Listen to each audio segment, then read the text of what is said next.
Hello, Silas here with Stephen. Hello, everyone. This is a part of a conversation series that we've been having, and this one we're going to be discussing something specific. What was it? It was a book that you're reading or you've done reading? So there's a book that came out fairly recently. I think August 25th was the date. There was a lot of anticipation for this book. It's called Cynical Theories. It's written by two academics named James Lindsay and Helen Pluckrose. This book was written because people are looking at what's going on in the culture, stemming from academia, all these rules, all this speech policing, all this cancel culture, and a lot of people look at this and they wonder, hey, how have things gotten so crazy? Where did all this come from? Why am I required to take this new training at my job and all that? Sure. Yeah, and as academics, they what they thought was, okay, let's create a book where it's simple. It articulates this material, but in a simple and easy enough to understand way for the layperson. So when the layperson sees these terms, sees this ideology, they know exactly what they're dealing with. That was the whole point. And as Stephen mentioned, it's something that you probably have noticed is going on, whether or not you know what the actual thing is. And that's something that happens a lot with my life in general. I traveled around a lot and I move around and I just get into certain things where it's like, okay, I kind of get what you mean, but then I don't know that there's an entire school of philosophy or it's an entire field, that there's actual terminology that has actually identified the thing. And I think problems occur in this world not because of what X actually is, but because of how we define that X. Right. Because there's issues that are being brought up in these things that are actual issues. Like this is actually a thing. There actually are seem to be different results between different communities, different people. What is that thing is actually there. But then if you define that as coming from this other thing that it's not, then any solution you actually have to that might actually not help the situation.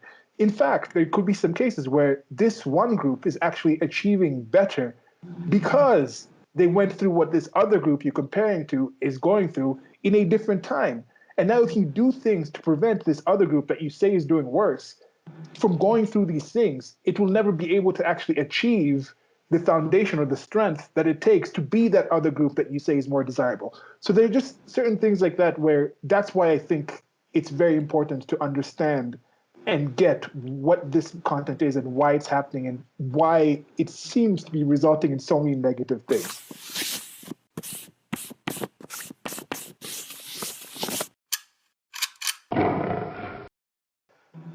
Well, and I think too, and this is going to be a recurring theme in this discussion, but that they talk about how all ideologies have degrees of truth to them, and I think that's true of this too. But what I would get into is that I think they take certain principles, they sort of universalize them in a way that they shouldn't be, and they develop a lot of very flawed solutions to what they see as problems. In some cases, yeah, I would even argue aren't problems, but they create them because of what the ideology dictates. Yeah, and throughout this, I'm rather a religious. I won't say like anti-religious. I'm not going to go all the way. It kind of I kind of get why Christopher Hitchens would say something like religion poisons everything. Yeah. But looking at religion on this case is there's certain religions from the first religion with the Sumerians that we know about. It was trying to make some real positive things about try to understand the world and try to make the world better for the people who follow that religion. They weren't like, we believe this because it makes our life worse. Not at all. They were No. trying to make sense of things and build on that. But there is a reason the majority of the world right now believes in the Abrahamic religions and not the Sumerian religions. Because at that time, the observations that were being made from the knowledge and information that they had were being helpful to that world. But you get more information, humans evolve, human society gets more information, we change our ideas, we realize that if we still live by those things, by those guidelines, we actually are going to do more harm than good. Right. And that is what I'm saying with some of these things. I'm not saying these things are inherently evil. I'm not saying the people who are pushing these things are trying to harm the world. In fact, they are trying to do good. And that is why I think this is even that much more important because it's like the good you're trying to do is not actually being achieved by the means that you're using to try to achieve that good. So let's actually let those go. Let's put Inanna back into where she came from, and then let's see is Allah actually better? Is Jehovah better? Is Yahweh better? what are the differences between these? Then now that we say, okay, we can see that Allah, Yahweh, Jehovah, they make more sense from what we know than Inanna, than Tiamat. So we're going to use that more. But then can we also now look and see what comes after? What Yeah. are the things that Allah, Jehovah, Yahweh don't necessarily speak to about our current world? And then now we start thinking of other kinds of forms of religions or that after that. So that's kind of where I'm looking at with this one. I'm not Yeah. saying the things themselves are inherently bad or the people who came up with these things are inherently evil. What I'm trying to say is they just don't make sense and they don't work. So let's Yeah. not use them. Okay. So I think I'm going to read this first, the critical theory, because I think this is what the cynical theories builds off of on. And this is from Britannica. This is just a paragraph about what it says from Encyclopedia Britannica online. So critical theory. Critical theory, Marxist-inspired movement in social and political philosophy, originally associated with the work of the Frankfurt School. Drawing particularly on the thoughts of Karl Marx and Sigmund Freud, critical theorists maintain that a primary goal of philosophy is to understand and to help overcome the social structures through which people are dominated and oppressed. Believing that science, like other forms of knowledge, has been used as an instrument of oppression, they caution against a blind faith in scientific progress, arguing that scientific knowledge must not be pursued as an end in and of itself without reference to the goal of human emancipation. Since the 1970s, critical theory has been immensely influential in the study of history, law, literature, and the social sciences. Literature. So that's it. That's the general basic of what critical theory is, and I don't know if you'd find anyone who's really mentioning the term critical theory that would mean something outside of this. I find this agreeable into what my understanding of critical theory is. Yourself? Yes, I was going to say, I was debating on talking more about the Frankfurt School. Now, this particular book doesn't focus on them as much. They wanted to focus more on postmodernists and the people after. The Frankfurt School, I would explain very briefly. It was called the Institute for Social Research. It was in Germany in the 1920s. Basically, it was a handful of academics. Their names Herbert Marcuse, Max Horkheimer, Theodore Adorno, Eric Fromm. There were a few others. Those are the main ones. What they basically wanted to figure out was why didn't Marxism take off in the West? And I wrote a piece on this a number of years ago. It has 28,000 views. I'm very proud of that. And basically, what it talked about was they borrowed heavily from a thinker named Antonio Gramsci, who was a Marxist in Italy, who was actually imprisoned by Mussolini and died in prison. And he wrote something called the Prison Notebooks, where he came up with a thesis as to why didn't Marxism take off in the West. And his general premise was that there were too many things culturally that were preventing it from happening. For example, our emphasis on family, our emphasis on religion, emphasis on patriotism, things like that. And basically that these things were so embedded in the culture, and that for Marxism to take off in the West, these things had to be eroded, because if they weren't, people would cling to these traditions. There'd be no incentive to. So the Frankfurt School guys, they were influenced a lot by him, and like you say, Freud as well. They were sort of some have said they were trying to sort of marry Marxism with Freud, the whole interest in repressed urges, unconscious biases, all that, and each one of these thinkers sort of contributed different things. Like I know Theodore Adorno, where they talk about postmodern art, that was his big thing. He was very fascinated by how bourgeois culture, basically the bourgeoisie creates culture that keeps the masses happy, or at least they think they are. It's kind of the bread and circuses idea. So he was fascinated by that. Okay, how is music made? How are movies made? All that in a way that keeps the masses placated so they won't revolt. And then Herbert Marcuse, who is going to become a bigger figure later in this discussion, he wrote an essay called Repressive Tolerance. I don't know if you're familiar with that. No. So basically what he argued, remember that these guys fled Germany because of when Hitler came to power, being both Marxist and Jewish, of course, they weren't going to survive, so they had to come to the U.S. And he wrote this essay in the 60s because what he wanted to do was sort of look back and figure out, okay, how did fascism come to power? And Wait, is repressive tolerance a thing that's comes behind the whole thing of being accepting of people who are intolerant? Is that something So different? Karl Popper wrote a essay called "The Open Society and Its Enemies," and he talked about what they call the paradox of tolerance, where you want to be tolerant of certain things, but then that in turn allows intolerant things to emerge, and then how do you deal with it? But Marcuse took it a step further and basically said, you hear that line today, I refuse to be tolerant of intolerance. Marcuse took it to that level of, okay, we have to actively stamp out anything that could be intolerant or could be used for intolerance, because his basic premise was something like, if you allow anything to flourish, fascism will be on the rise again. And once fascism takes control, it's unstoppable. And his concern, writing in the 60s, is that this would happen in America. Now, I would say this whole thesis was flawed and misguided for many different reasons. Culture, well, I mean, America is not Germany, obviously, more checks and Yeah. balances, all that. But the thing is, this essay, and I actually recommend reading it. It's very well done. But he wrote this in the 60s. He had a student, Angela Davis. You probably know who she is. She's been back lately talking about the riots and things. She had a student named, he was her mentor basically, and then she had a student named Kimberly Crenshaw, who was the founder of intersectionality. So ultimately, all of this is connected, and it takes a bit of time and energy to sort of get through all, how it's completely connected. But this stuff does go, but this all does go back to those thinkers fleeing Germany back in the 20s and 30s. Yeah, and that's one thing that I think people that I have come to appreciate a lot more recently is how amazing it is to be alive right now. I Yeah, know right now if you're like 2020 is the worst year ever, there's all these yeah, memes like, oh, 2020 is like Godzilla's gonna come in riding a nuclear bomb with like lightning bolts. I'm like, no, this is the greatest time to be alive. But yeah, some of these things are very new. The Frankfurt School thing wasn't that long ago. They're talking about since the 1970s. They're talking about people who are still the children of these people. Some of the good ideas that we're hearing from the past, people are like, oh, why don't people know about this? Why don't people know about yeah, Ludwig von Mises? Why don't people know about Rothbard? Because like there's people alive today who literally learned directly from him. This whole Frankfurt School, this whole idea that people think like, oh, there's this universal school system where everyone is taught the same information. No, it used to be like the Frankfurt School was literally the only single school that was teaching this, and then yeah, that information had to spread around the world very slowly.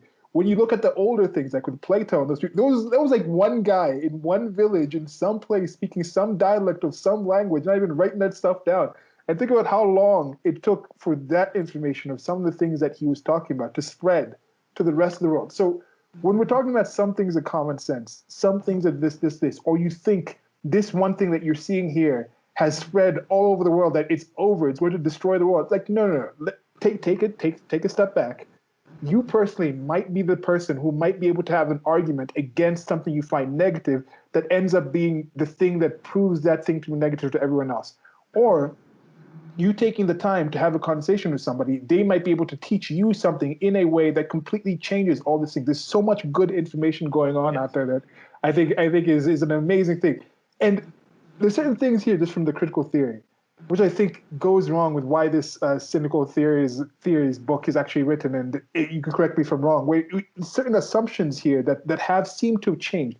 Here they say like believing science, like other forms of knowledge, has been used as an instrument of oppression. When someone says that, I have no disagreement with that. Yes, the scientific method and science has been used to oppress people as a tool. yeah, But the difference is some of the people today are saying science itself is yeah, oppression. yeah. Not that it can be used by people who want to oppress other people, but they're just saying using science completely, it's inherently oppression. I'm like, no. There's a Well, difference in those two it's funny things. because James Lindsay, he was asked in a discussion, do you think critical theory is valuable at all? And what he said is, he goes, it's kind of like an industrial solvent. Like, it's useful on some things, but you don't dump it on everything. And Yeah, I see a similar analogy here too. Like it can be useful to examine systems, language, all that, and see, okay, where did it come from? Were there certain biases built into that? Were laws set up in favor of certain people? That is valuable, no question. But again, when you start with that conclusion and just apply it to everything, that's where we start running into these disasters. And that was ultimately, I think, he, Pluckrose, and Boghossian, that was ultimately one of their main points, is that you start with your conclusion, you assert it. If you can't find evidence, you make stuff up, and then you're not supposed to question it. This is not scientific, rational at all. So. Yeah, and I think that's a good point to break off this talking about the grievance studies affair, because this is now we're talking about science here. Believing science inherently itself is evil. But then now you look at the people who are talking about, oh, the scientists say this, believe the science, the experts are saying this. What is that science? I've talked about the difference between the science, quote unquote, and the scientific method, which I think are things that are mixed up. And Yeah. then certain fields of science lend themselves more to just 2 + 2 is 4 than other fields that are considered science, like the social sciences, like the psychology kind of things, where they're things that are a lot more subjective than objective. There's a actual Yeah. spectrum there.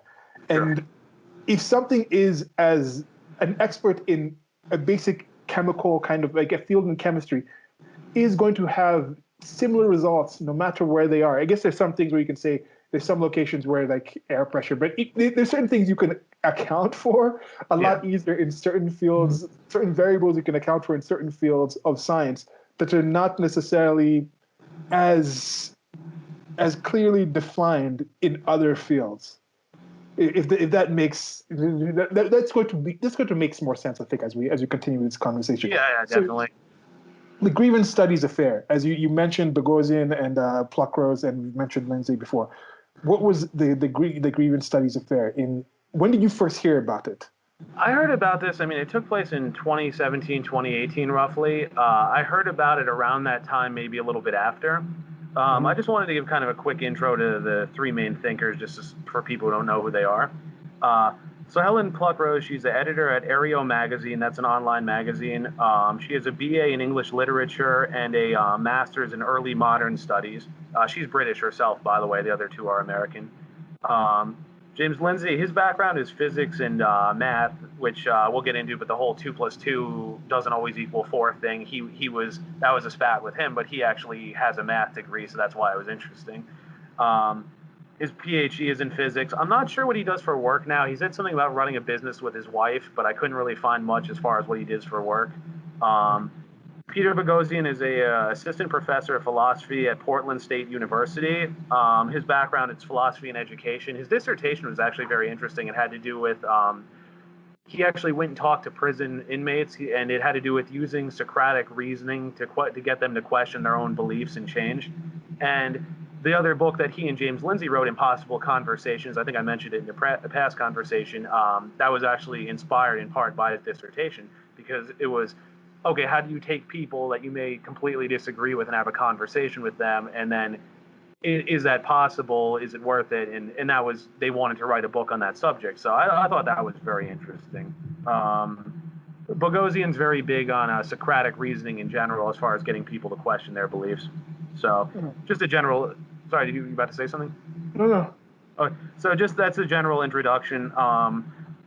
So then what it was is that in the early 90s, there was another thinker, Alan Sokal. I want to say he's a physicist. He tried to do a similar thing where he submitted a fake paper and it got taken seriously. So what they did was they wanted to do this, but further. So what they did was they ended up coming up with a total of 20 papers, these three academics. And in 2017, they decided to submit them to academic journals for peer review. And what they did was they wrote them under pseudonyms so people didn't know who they were. And of course, they completely made everything up just to see, okay, how it was to put to the test the science and empiricism of the academy. Basically, is this going to be reviewed, researched, and approved, or are they just going to approve it because they like what we're saying? And what happened was 4 papers ended up getting approved. Yeah. And it was funny because they started to get exposed. I'm trying to think if it was the New York Times or other sources who basically found out what they were doing and started talking about it. So the jig was up, as it were. And if I'm not mistaken, there's a documentary series I just recently watched. It's like a 3-part documentary. They had someone who was looking into something similar in the field, a documentarian, and then that documentarian somehow heard about what they were doing and then decided to contact them. So for those of you interested, and I suggest if you haven't seen it, it's just this documentarian following them as they were going through this process. If I'm not mistaken, they didn't think any of them were actually going to be. They personally thought that no, we are in this field, we are in these things and things. There's no way the actual scientific structure is going to actually accept these things. I think they, as you said, they were aware of the Sokol thing, but they thought there's no way. Like the stuff we're writing is so off the wall that they'll just kick them out. And then I think, if I'm not mistaken, they stopped on their own. There were still things in the process. Yeah. And then like you said, with the New York Times, somebody might have started poking around with it, but before it was actually exposed, they decided to just come out and admit to what they were doing. Well, and that was the whole, but that was also the main point of the exercise, because they were saying that earlier they had tried to argue against a lot of this stuff rationally, and of course it just get the response is always it's always you don't understand it or you're a bigot or whatever. So they thought, okay, how do we prove that there's errors in this? And they decided, let's take this approach where they wanted to satirize them, and that this got taken seriously. And it's like, well, wait a minute, people can just submit anything that's in line with certain ideologies but isn't testable, isn't proven, all that. It'll just be taken as gospel because people like what it says. And if anyone has any kids present, please ask them to leave the room. But here's what some of the papers were about. The conceptual penis is a social construct. The argument was it's not an anatomical organ, but as a social construct isomorphic to performative toxic masculinity. there was so Helen, she wrote under Helen Wilson, she wrote human reactions to rape culture and queer culture at urban dog parks in Portland, Oregon. They actually went around and they studied dogs and dogs. Yeah, there was one here about who are they to judge overcoming anthropometry and a framework for fat bodybuilding. That was an actual thing. What else here? Going in through the back door, challenging straight male homohysteria and transphobia through receptive, penetrative sex toy use. And then there was the one that I think really got me was what they did. You probably heard about this, where they took Mein Kampf, but what they did was they took they wrote it as a feminist paper, and what they did was they took Jews, they switched it for men, and instead of Germans, they said women. And the thing is, this was submitted, and this was told, they were told like, oh yeah, this is great work, all that, having no idea where it came from. And it was funny because Lindsay was saying in an interview, he's like, look, I'm not a fan of Rush Limbaugh at all. And he goes, but he coined that term feminazi in the 90s. He goes, it actually applies here. It's like they're using Mein Kampf. And it's like, and that was the point. And I think Bogosian commented on this later. He goes, what we were trying to illustrate was it's not about empiricism. It's just, does it fit this narrative that we're trying to uphold? And the fact that they didn't catch on until someone pointed out, it's like that says a lot. And that's the thing. Like, reality is reality. Reality doesn't need you to defend it. It doesn't need you to be aware of it. It's not about awareness. You don't need to have a conversation about reality. Reality is going to exist regardless. The facts are the facts. Like, the world is the same world that existed when the Sumerians were talking about Inanna. It's the same world that existed when the people in the Middle East in the Bronze Age came up with the idea of Jehovah and Jesus. It's the same world that exists today. It's just about how can we actually see it. Because you see this whole thing of the perception where it's like, okay, you switch Mein Kampf's words around with feminist language and people accept it. Yeah. And then you have the same thing where you see these campus reform people going out and saying, look, this is what Donald Trump said. And then they're like, oh my God, that's so horrible. It's like, oh no, that's actually Joe Biden. Or they do the inverse. They're like, oh, this is what Joe Biden has proposed should be done. And oh yeah, we support that. Oh no, it came from Donald Trump. No. It's like the thing itself should be valuable based on what the thing is, regardless of the source of where the thing came from. Yes. And I started reading this as well recently, and they actually cite this book in the in Cynical Theories as well. Have you heard of the book The Coddling of the American Mind by Jonathan Haidt?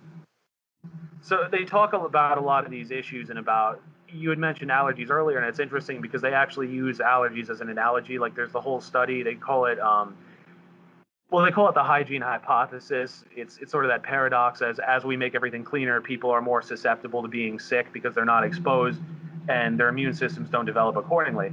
And there were some studies with peanut allergies, and they found that women who didn't eat peanuts while pregnant and women who didn't feed their kids peanuts at a young age, the kids were more likely to develop allergies. So Yeah. the theory is that the body sort of, it's supposed to get used to receiving a certain protein code, so then it learns how to process that, just like a vaccine, a wounded or dead virus, it learns how to process that, then okay, be aware of that in the future.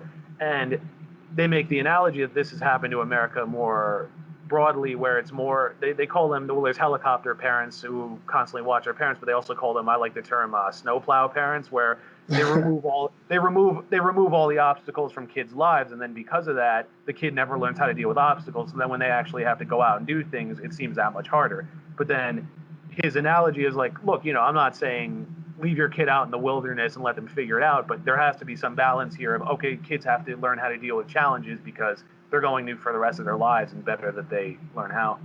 Yeah, that snowplow works even better because when you do the snowplow, you're pulling the snow to the snow Yeah, to the side of the road. You're creating that wall. So if you're walking yeah, down that road, you're not even seeing things on the side. It makes it harder to actually venture off of that road. It's just right. sets you in that mentality. And an odd thing about some of the projection that goes on in some of these groups is some of these snowplow kids, the children, they point out at the wealthy and they say, "Oh, look at you! John Trump has been put in a position where he was just given things and then he doesn't know he's not one of us." And then on one part, the inverse, they have the elites who are supporting them, the tech companies, the celebrities, and say, "Oh, look, they're like us." But Yeah, besides that, they understand that there is that effect of a wealthy parent coddling their kids by not letting them go through certain challenges that makes them have a mentality, yet they don't understand they might have had a similar thing happen to them by having their parents prevent them from actually having certain experiences in life.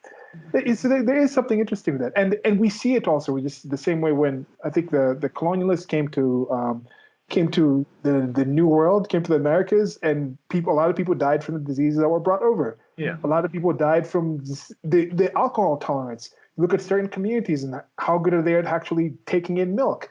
You look at something like when people came to what's it called? When colonialists initially came to Africa, people were dying. Like the average life expectancy for somebody who actually came from Europe and tried to live in Africa was like 6 months, just from all the yeah, diseases and all the yeah, different things.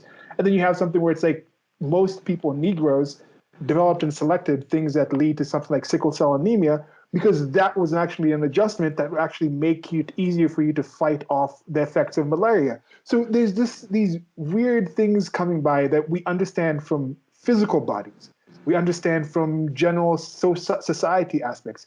But I think we need to understand they go further into the realm of ideologies of I don't know what to call these kind of organisms, where it's like organisms based on thoughts, because that is the thing that does make the human animal different from other animals are the the the groups of consciousness. thoughts and ideas that we've put together that Yeah, are almost independent life forms that just keep yeah. growing and yeah. I don't know. So Well, anything else on the gears also, there? too, Haidt talks about, they call it about, they like to break it up as what does he call it? Fragile, resilient, and anti-fragile. I thought that's an interesting way of framing it, because what he's saying is that John certain Resilient. things are just fragile and there's no point to breaking them. Like, you wouldn't give a little kid a teacup because they'll smash it.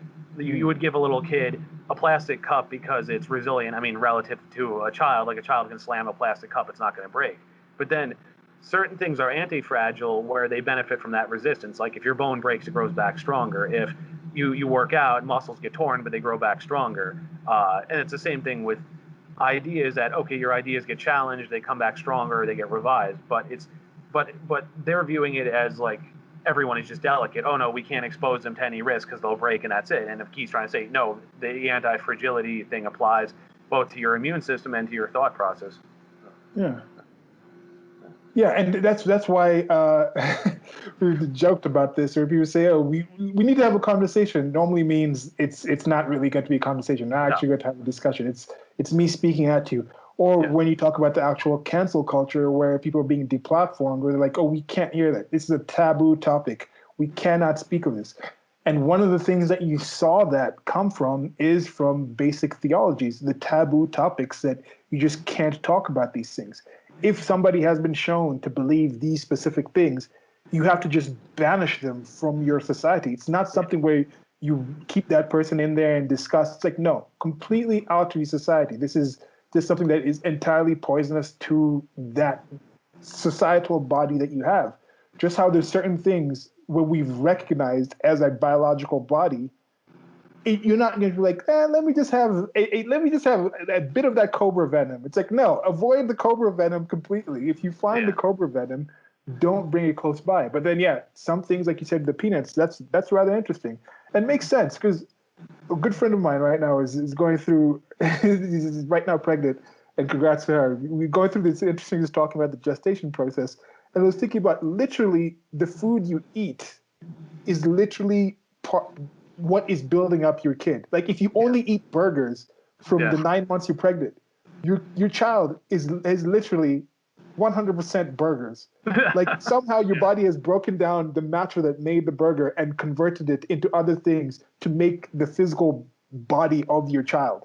Yeah. So it makes sense that if you have some peanuts, some aspect of what the peanut is broken down and may be part somehow, whether it's the blood that's being exchanged with the fetus as it develops, or there is some part to that peanut that would increase that actual resilience, possible resilience in that kid. That makes complete sense, yeah.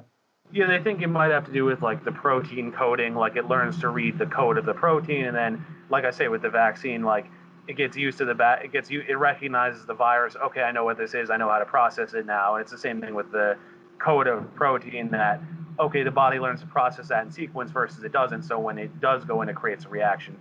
Again, I'm not 100% sure, but that's how it sounds to me. So which is why like some allergies are just passed on from parent to child because like the parent doesn't have the ability to code and recognize that thing, so they wouldn't pass it on.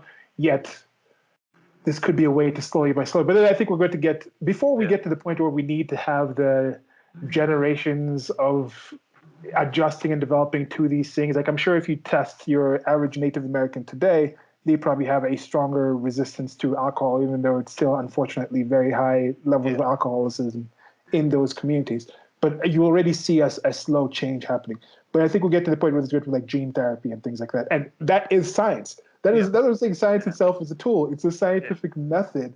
And more about the scientific method has been used to be for human flourishing than human oppression. That's to me is just beyond, it's beyond a doubt. And that's hopefully what we can be going more into in this conversation, because that is one part, at least with critical theory, that I just completely disagree with anybody who uses critical theory and thinks that it is.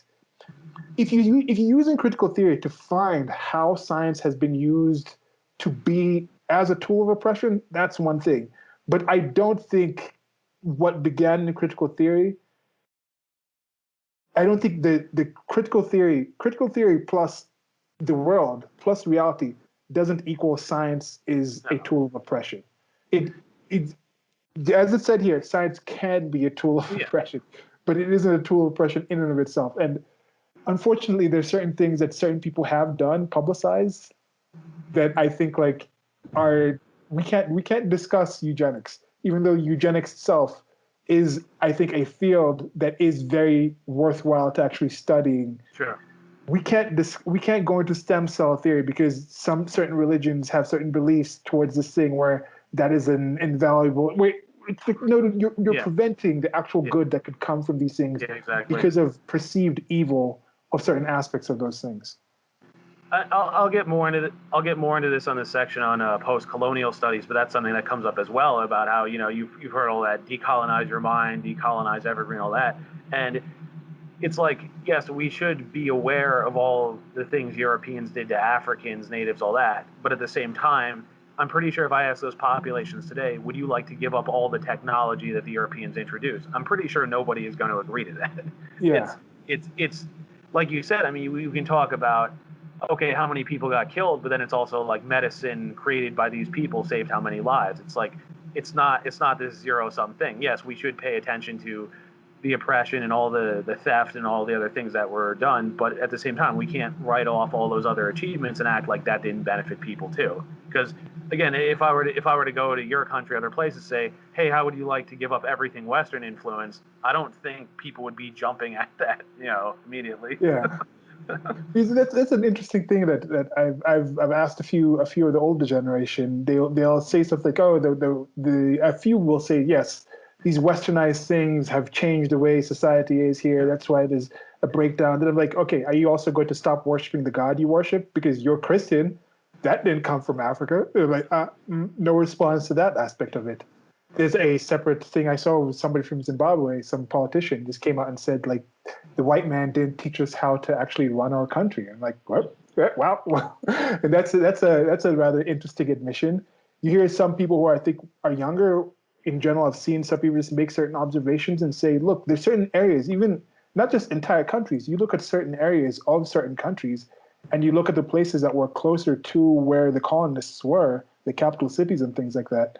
They seem to be doing well. The tribes in those areas seem to be doing better than the other tribes. Now, there's various reasons of why you can say this could happen. You could say, oh, they were left over with the actual resources, or oh, we'll get into this more into that section. But the colonialists, maybe you're saying, since they were living by this tribe, they were kind of immunizing them or treating them in a better way as they persecuted the tribes that were further away, more scorched earth there, but they don't want like really piss off the people they're with. So there's all these different aspects, but these are things that we need to understand. And this is what we don't know still happened. Reality is reality, whether we know about it or not. So we know about the numbers of black people killed by white people, but we don't know about the numbers of Africans that were killing Africans before because they weren't keeping a written history. That's the same way how we see certain things happening in the United States of America. We hear about every time a white cop kills a black person. Yeah. But do we hear about all the black people killing the other black people? No, there's a reason those stories aren't covered. But which one is bigger, which one has a larger effect? That is not something that you can really say until you're comparing the data in and of itself, and trying to do it in as unbiased as what's the term there? Clinical, I don't say clinical, detached kind of way, and then you can get a better analysis to actually see the effects of it. That's something I'm trying to be able to do. And it's tough. It's not easy to do, but I think the world is better if you can do that. Well, one of the main points, and of course we'll discuss this more as things go on, but one of the whole point of the Enlightenment, classical liberalism, science, reason, all that is it's about checking of the other by the other. Like we have our criticisms of democracy, obviously, but one of the ideas of democracy is you don't like the way the current people are running things, you vote them out. Science, again, it comes down to methodology. Like if a Nobel Prize winner makes an experiment with errors and then some kid with a chemistry set points it out, there's still an error. It doesn't matter what they studied or what they did previously. Same thing with reason. If someone makes a bad argument, someone can correct it. And I mean, even the free market. I mean, we talk about marketplace of ideas, but with the market itself, somebody produces bad products, they go out of business. Someone else comes along. It's the whole idea is that everyone puts ideas together and we keep each other in check. It's not, okay, this person or this group of people decide what is true and we all go with it. I wrote in a status the other day, like saying this person or this group of people should decide what's true. Everyone should go along with it and it should be enforced. That is the basis for totalitarianism. 1984, the party says 2 + 2 is 5. It's like the moment you go down that path, it's okay, one or a handful of people decide what's true, they make all the decisions for all of us. And that I can't think of a single example historically, and I can't think of any reasons logically that would end well. What as we're speaking about the people involved in this, like James Lindsay's going on, it's an ongoing thing with that 2 + 2 is 4 thing. How did that start? Who started? So it was funny because of course he's been making fun of this for a few years now, but he said, I guess he started as a joke on Twitter. It was something like, "Oh, 2 + 2 is 4. That's white patriarchal hegemony," or I forget the words, but it was something like that. And then what's really funny is that Nicole Hannah Jones, who we just talked about in our last discussion, she was the one to make fun of it. Like, oh, oh, he's using Arabic numerals. Oh, yeah, like that's a white supremacist thing. But then other people started latching onto this and were saying, yeah. But other people started latching onto this and saying, well, in this culture, 2 + 2 may not equal 4. And then that's when all those memes started coming out, like 2 + 2 = 5, and it shows a crashed plane and all this. And it started as a joke, and it just became this big thing on Twitter for like a month or so. uh, I mean, there's crazy things. There's things that are just coming up and down. Something just launches, becomes massive, and then goes away. And how many of those things were happening in the past without Twitter, without the social media? And then on top of that, how much of it, as I mentioned, is actually that big? Because on something to actually be trending on Twitter, it's what, 10,000 people tweeting about it in a day? That makes something trend. Think about the world's population. Like, most of the world had no idea that thing was going on. Like 99.99999% of the world probably has no idea of the actual thing you think is the end of the world. Sure. So I think people should kind of remember that, and because I've seen some people seem to be on the ledge of things. Like with President Trump, I think he's going to win his second term. I'm rather convinced of that. And I remember watching this in 2016, and you see the reaction after I've been watching some videos again. I was with you. Yeah, and I've just recently I've been going back and watching the supercuts they have of the different news channels of their pre-election coverage and the election day as they realize. And these are the experts. These are the people who supposedly know about these things. But you look at the reactions, and I was thinking, there's definitely got to be at least a handful of direct suicides from President Trump winning. That it was the proximal reason people took their lives that we just haven't heard about. Yeah. So when you think about that, but then when I say those people who thought it was the end of the world, they might have been literally meaning figuratively, but what has Trump done from the fears that you had 4 years ago? Which of those things has actually happened? Because some people were literally saying, like, I feel this person is going to have a camp that's going to throw me in it and kill me. Now, that person, I wonder, what was the lens you were seeing the world through? What information, what did you think about the world that you thought that would actually happen? They recently had that one guy who was caught, the Antifa guy who carried a flamethrower, and then, I'm like, you gotta understand. Then he cried when the cops came, because it's like, look, if you think the world is dangerous enough that you need to carry a literal flamethrower, and then you fail, and then the agents that you think are the agents of some being you thought you had to fight with a flamethrower coming to you, yeah, you would cry. I mean, it's just that I'm trying to understand all the things that why are certain people believing certain things in a certain way, and I think this book seems to be a very good analysis of what has happened, starting with things like critical theory. And critical theory wasn't the start; it was just the Frankfurt School's appropriation or analysis of something that has been going on in human society, and they cataloged it in a certain way. And then from critical theory, now that has expanded into all these hyphenated studies, right? Yeah, it influenced postmodernism. Now, I should make a point here that it's funny. I remember Jordan Peterson got made fun of for saying postmodern neo-Marxist. No, those are different things. Neo-Marxist, I mean, it's often been attributed to the Frankfurt School, but postmodernism is supposed to be post-Marxist, essentially, because the modern era, people have debated when it began. Some people would say when Columbus landed in Hispaniola. Some people would say the start of the Renaissance, all that. But roughly, Renaissance, end of the Middle Ages to now would be the modern era. And Marxism is counted as a modernist philosophy. So the idea was that, yeah, because it was I mean, it was arguing against the Enlightenment and against capitalism, obviously, but it was within the framework of reason and science. Now, I would argue, obviously, very flawed, but the approach was, well, we still believe in reason and science. Whereas the postmodernists were saying, no, we reject this completely. We reject what they called meta narratives. That's big sweeping narratives that describe the world, whether it be religions, whether it be Marxism. They considered science and reason meta narratives. I reject that, which of course I'll get into later. But basically, they were trying to overcome that whole framework of, okay, the world doesn't operate according to these exact principles. We have to re-examine our whole way of viewing the world.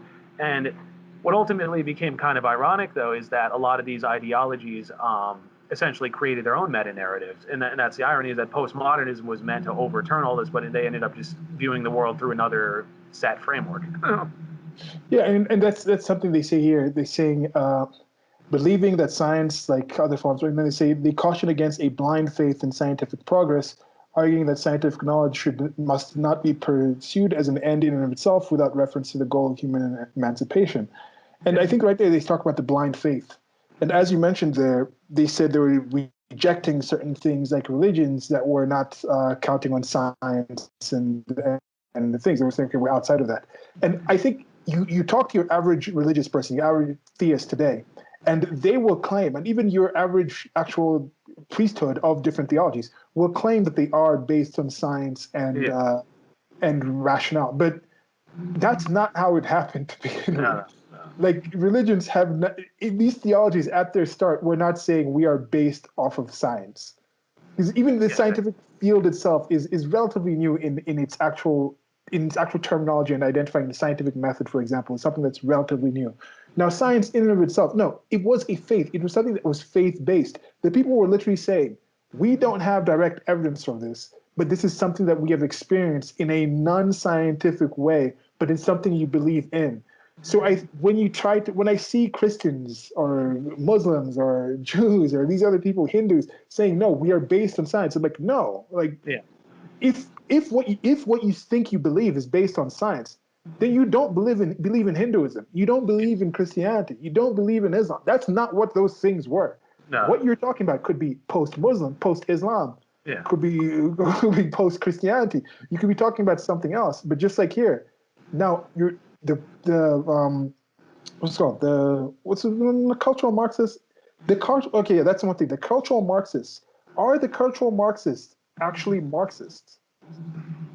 Well, and I wanted to sort of elaborate on that point as well, because I know it's probably going to get some blowback. A lot of people don't like that expression anymore because, because what it is that these guys did exist, obviously, and they were in Germany right before Hitler came to power, and they fled. Now, what it is that the Nazis themselves believed that what they were doing was part of a Jewish conspiracy to take over the world. It was, okay, they want to destroy the West, and then they'll basically rule over what's left. And the Marxists believe that. No. What the Frankfurt School, they called it cultural Bolshevism, I think it was. Okay. And that's why a lot of people, and Lindsay has said this too, that's why they sort of stay away from that phrase, because the thing is, when people say that, people think, oh, you're promoting this Nazi conspiracy theory, which of course isn't the case. But what it is, where I would delineate is that they believe that it was part of a Jewish conspiracy to take over the world. Obviously, I'm not advocating this. What I would say they were doing is trying to figure out why didn't Marxism take off in the West, and then their research had to do with that. Now, a lot of the guys were Jewish, so I understand, like, okay, how it could be portrayed that way, but that's why people use terms like neo-Marxist and other things, because they don't want that stigma attached to that automatically. Because it's happened to me as well, where if you say cultural Marxist, oh, you're promoting Nazi conspiracy theories, like right away that's a response. So that's why people call this other things. And like I say, postmodernism is really post-Marxist, even though they share a lot of similarities and they influence each other too. So just I wanted to clear that point up. Yeah, and I think those are terms that are used interchangeably. Like the Black Lives Matter person will say, "Yeah, I'm a trained Marxist." Yeah. And what does she mean by Marxist? And what she means by Marxist might be like the classical Marxist, but then what somebody else might hear from that might be what is more appropriately cultural Marxism or postmodernism. And I think there is a lot of that going on in the world that happens. So I wish like more people had that, where it's like you could have like a Google Glass or something. When somebody says a word, you can click and it like pops up like this is what they mean by this word. I don't know. Well, that's why I also say Marxian, because if you say Marxist, it's like the classical Marxists could come out and say, no, this isn't what we believe. This was later. So, but if you say Marxian, it's describing it in that way, like another way I've sort of explained this to people is comparing to these ideologies. It's almost like comparing languages. Like English is technically a Germanic language, but obviously you hear English and German, they're clearly very different. And English, of course, has a lot of other influences too: Greek, Latin, French, all that. So if you look at Old English, it looks almost like German. Like that's where words like Beck, which came from Bach, means brook. That's where that came from. And then that was in Anglo-Saxon England. Then when the Normans came in, they were French. That's when you started seeing French words introduced, like reconnaissance, RSVP, all that. And then, of course, I think it was Old English, Middle English, then Modern English. I think like I don't know if it was Shakespeare's time, somewhere around there. That's technically Modern English, even though it sounds way different from what we speak. But I would sort of make a similar comparison with these ideologies where this is where they came from, but at the same time they went off in different directions. So it's you don't use they're not carbon copies of each other.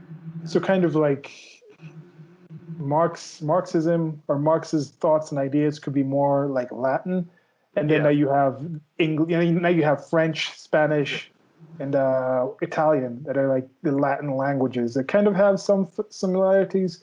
If you understand some aspects of one language, you can probably understand other parts, but it Yeah. doesn't necessarily mean you can understand the original content, which is the Sure. Marxism. Yeah. Some way. I don't know. It's something you kind of think of. Yeah, maybe we'll think So, of a better way to voice it. But I think, yeah, trying to find I make analogies to try to understand these things. But I make the English and German comparison because, like I say, English is a Germanic language, and over half of English comes from German. But then, obviously, there's other influences too. And like with English, these okay, yeah, ideologies they share a similar pattern where it's like, yeah, they were born out of this, but then other people added things or took things out that they didn't like or changed rules or all that. whereas with the Latin comparison that I made, it's not necessarily being influenced by other things, Yeah, rather than Latin itself was just changing. Like it's still fundamentally Latin, just altered with the different areas they're from, rather than Latin added to by other things. It's not augmented Latin, it's evolved Latin. So there's a two different. Yeah. Okay, so I think those are things that we'll probably be able to get into to understand where are some of the things that diverge. Where did it go wrong? Where did it change from science is a tool of people that want to be that want to oppress people from science is oppression. That's kind of where I'm trying to get where that kind of disconnect started happening with some of those things. well, if you'd like, I can get into the start of the postmodernism. Which were the I, sections I you wanted to do? Postmodernism was the first section you wanted to discuss.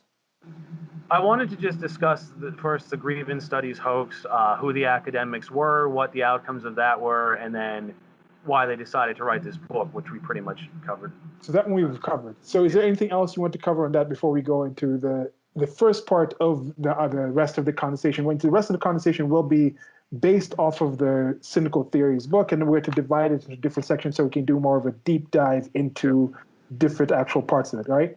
Yeah. Okay, so is there anything else on the grievance studies affair thing? Let me see if there's some other things that I had So with. as far as the aftermath, Bogosian actually got investigated for research misconduct. They were talking about So I wanted to firing. mention this, yeah.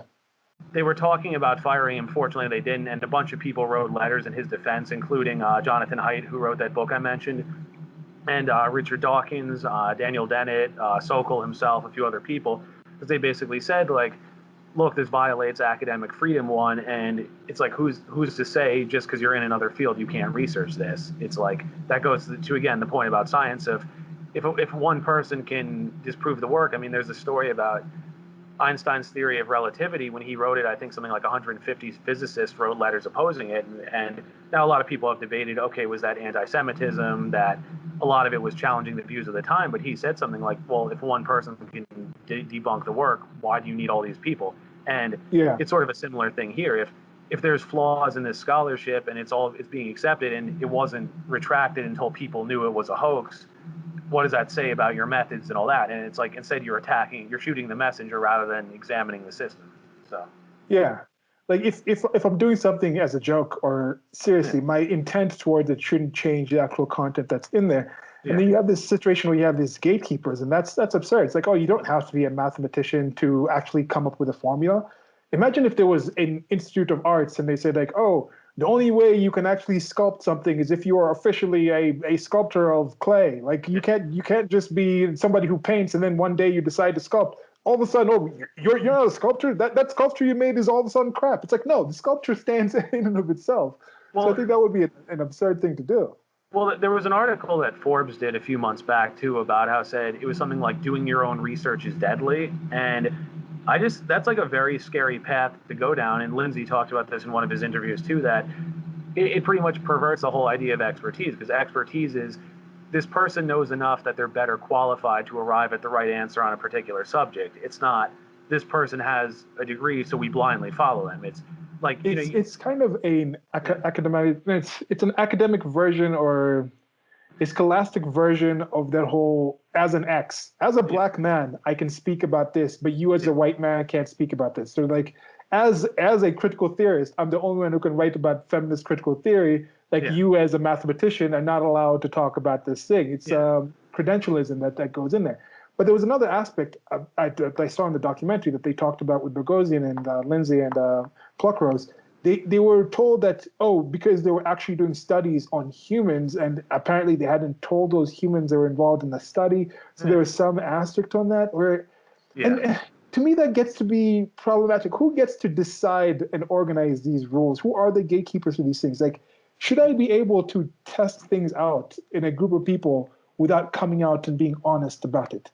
If you're running a news TV show and you know what you're reporting is not the accurate truth, but you decide, I need to tell them this part in order to get this result, is that the same sort of dishonesty that or harm that they're saying in the sciences where they're saying they when they were doing these grievance studies hoaxes, they were actually endangering humans or doing something yeah, unethical by not telling them what was going on. Is that similar to something you could say where if CNN, if Fox News, if MSNBC all get the same data, record the same event, but decide to cover it from different points of view because they think they're trying to get a certain result? Would that be the same kind of harm they're talking about? There's some things to kind of wonder there. And that's yeah, something I wonder because I don't just say everything that's on my mind.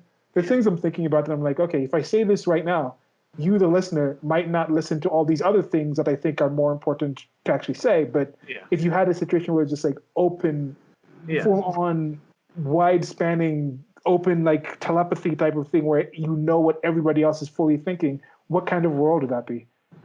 I don't Yeah, know. exactly. And that's what's kind of scary is that it's like they want to be the philosopher kings who decide what can and can't be said, and they have access to the truth, and we have to abide by it. And like I said earlier, that leads us to a very scary place.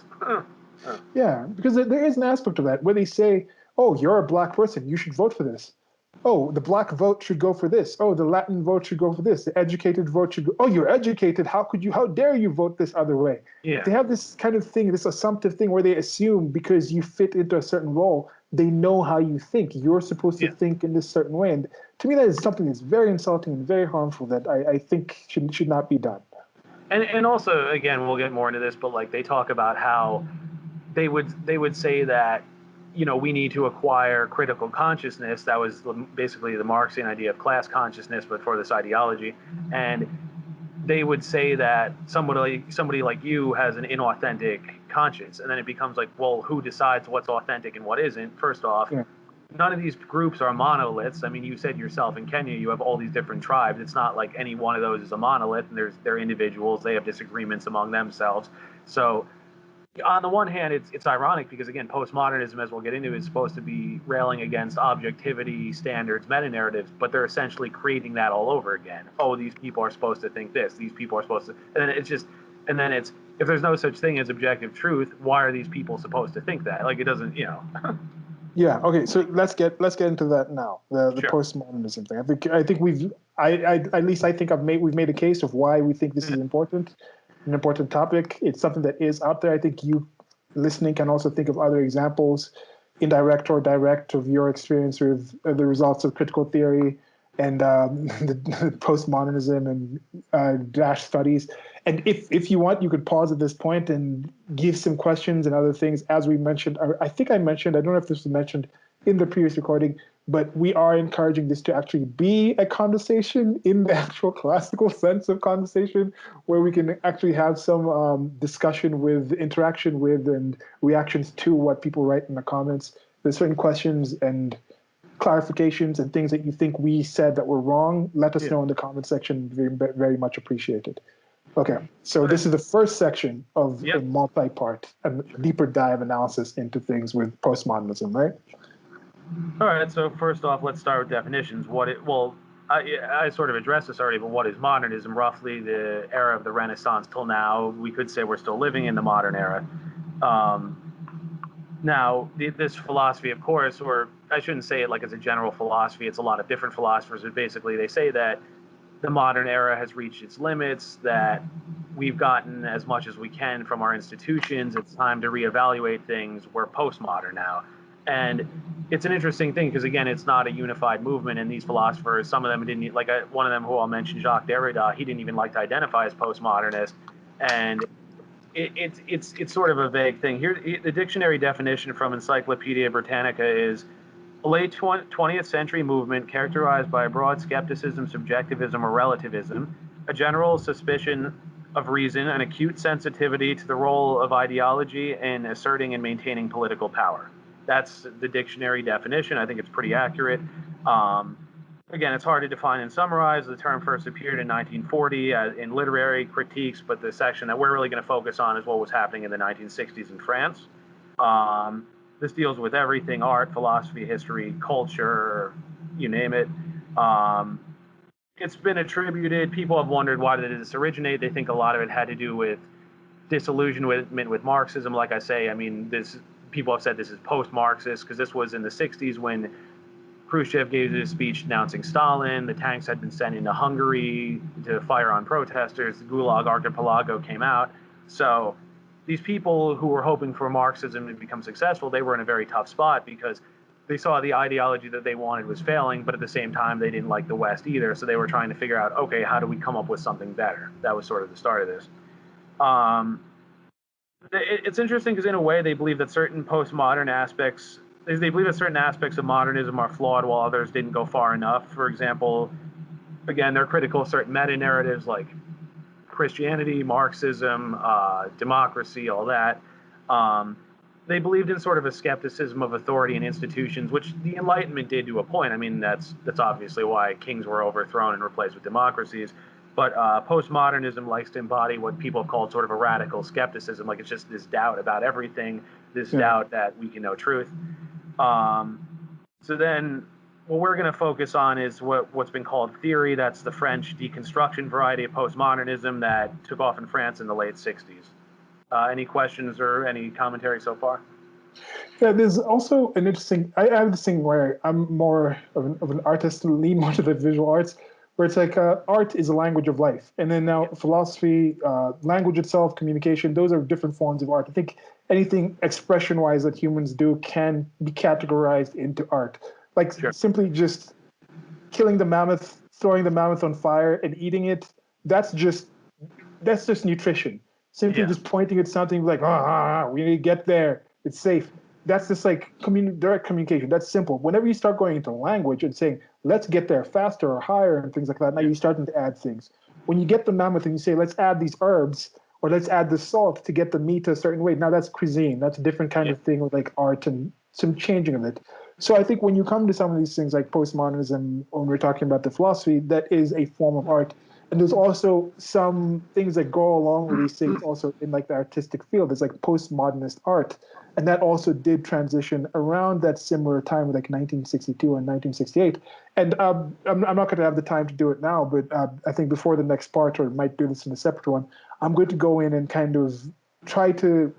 I wasn't as good of a student on the actual like art history aspects of my degree in art. I was more interested in actual the art creation, but the theory classes. But I want to see how much of the philosophical postmodernists, the people you're speaking about here, the ideas that they were talking about, how much of that was actually influenced or worked together with the postmodern artists? Were they aware of each other? Were they working in together? Were they like, oh, I really like your philosophy. Let me create a painting with your philosophy in mind. Or could it have been people who are more philosophically inclined towards language and sociology that were thinking about certain things, politics, and were thinking about that in that way, certain observations about the world of that time, were thinking about it and were expressing themselves by coming out with these ideas. And then some other people who are more artistically inclined were seeing and reacting to those same things and expressing it through their art in that same way. So I think that's something I'll look into to try to see if there's some. I don't know if you personally know if there's any It's postmodernists. it's tough because, like I say, postmodernism is not a clearly defined thing. There were lots of different thinkers and lots of different ideas. So, which point they interacted, this is more of a focus on broad themes and how they influence subsequent thinkers. Yeah, I'm sure there were specific, like with the Frankfurt School, like, okay, this guy focused on art and culture, this guy focused on the concept of tolerance, this guy focused. I think it was kind of like that. Like each one kind of delved into a similar thing, and like I say, it wasn't a unified movement, and some of them didn't even like the label. But broadly speaking, they agreed on a lot of the same things, so we classify them in the same category. yeah, because like you'll see, like this is something that I think is more familiar when you see certain ideologies become politicized. Where I can show you some art and be like, oh, that's communist art. Yeah. There's a general concept of that. Yet the art itself might have a more specifically artistic kind of thing. There's like avant-garde act. That's something that I will look into. Yeah, And then sure. come back to. That'd be So that's interesting. just some of the fun things I was thinking about. Okay, yeah. So you can keep going. I So think that's it. starting theory and deconstruction, this started in the late 1960s. The main thinkers, three of them were French, one was American. Their names were Michel Foucault, Jacques Derrida, and Jean-François Lyotard. The American was Richard Rorty. He taught at Princeton. He actually taught Cornell West as well as David Kelly. I'm not as familiar with him. I don't think he was as influential, but I think because he was a big shot here, he had some prominence.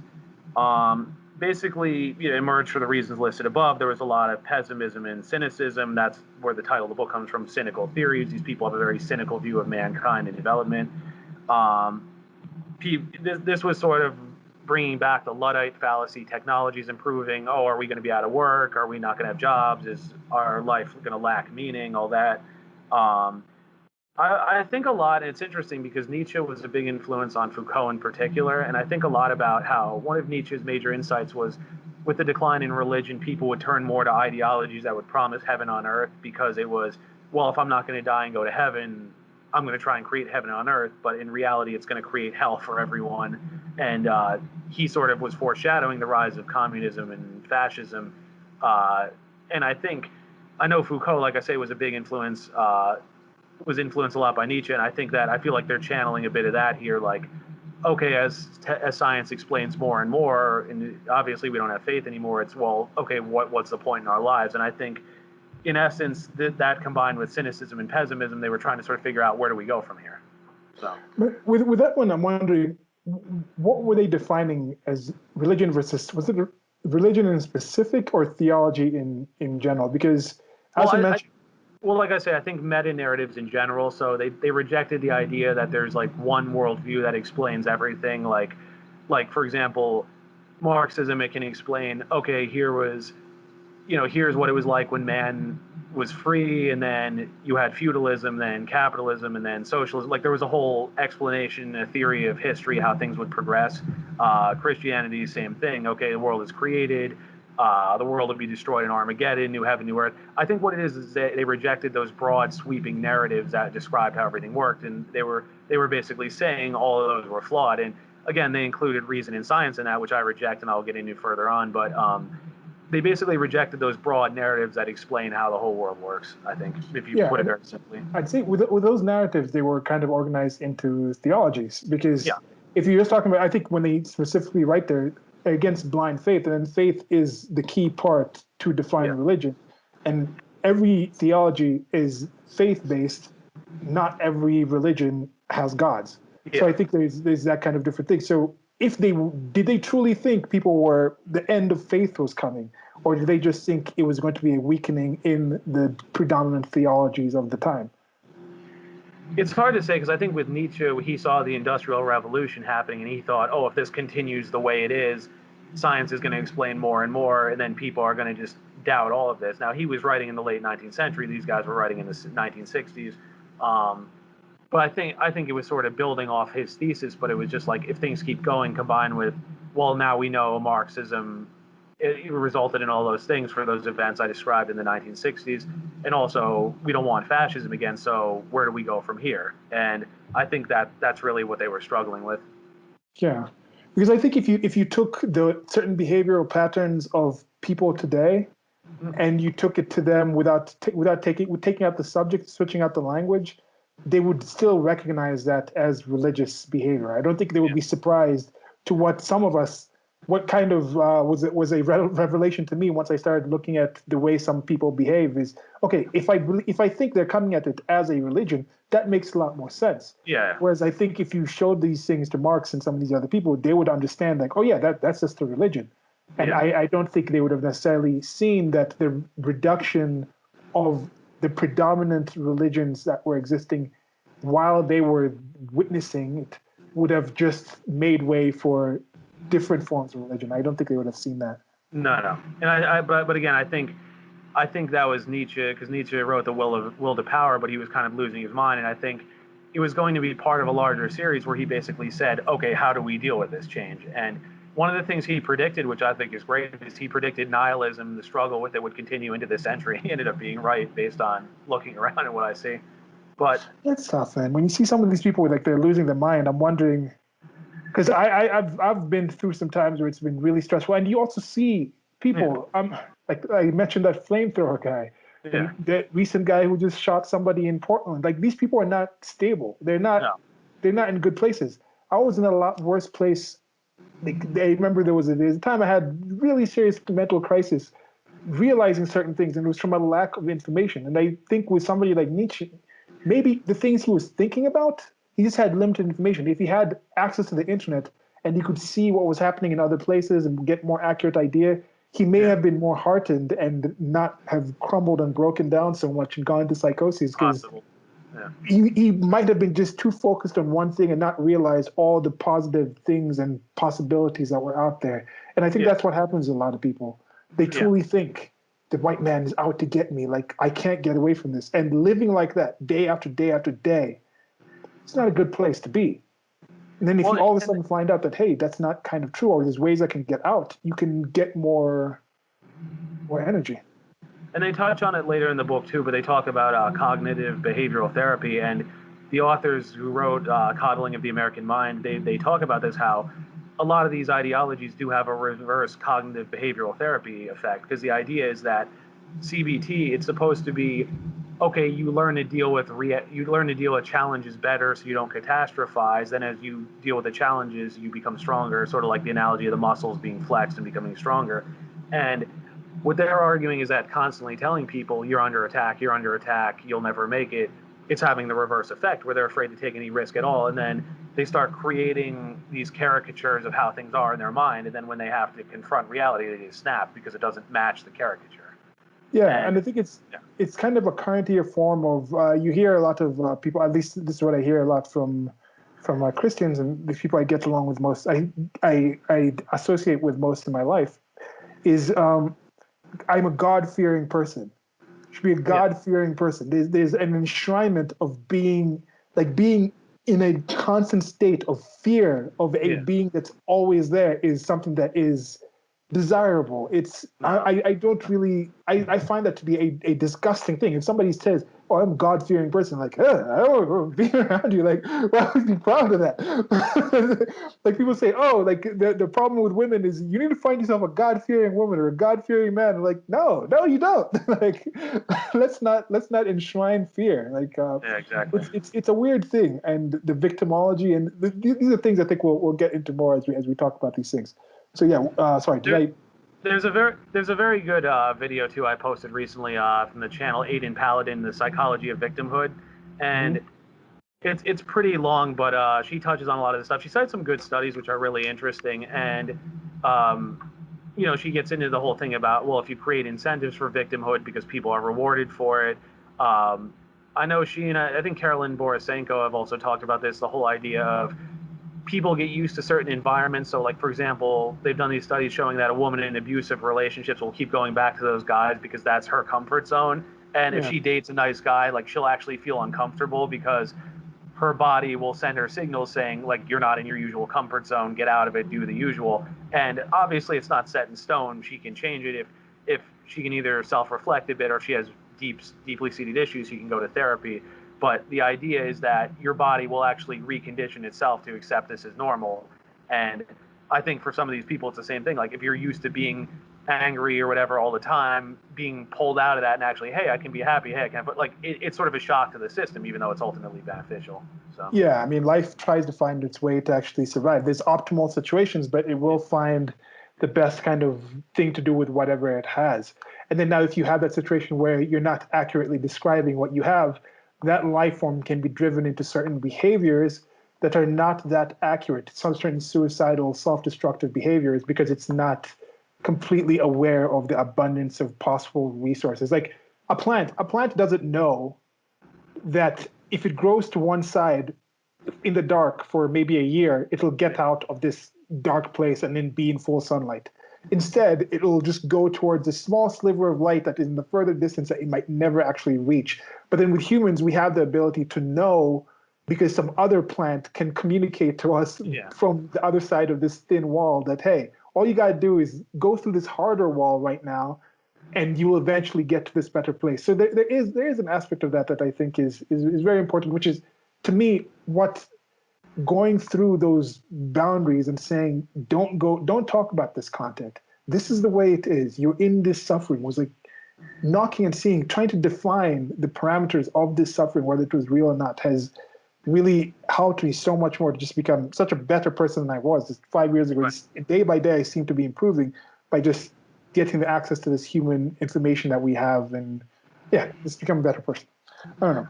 So, so in psychology of victimhood, there was that there. I think that was one thing that some people observed with the recent Democratic National Convention and Republican National Conventions. They seemed to be a victimhood narrative where they were like enshrining victimhood in the Democrat ones. They're like the kids, this is a kid with this disability or this inability or this kid has a thing. There was a weird aspect of that.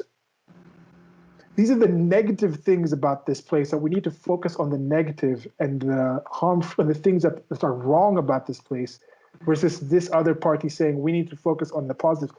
I don't think you benefit from doing one exclusively over the other. Yeah, exactly.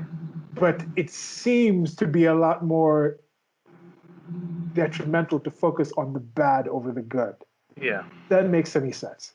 Like I'm still not supportive of people who just smile at everything. Like I don't want that person. But people who cry at everything, that seems to be more detrimental because the smile at everything people seem to still work, even though it's a time when you shouldn't be working, they default towards working, towards progressing.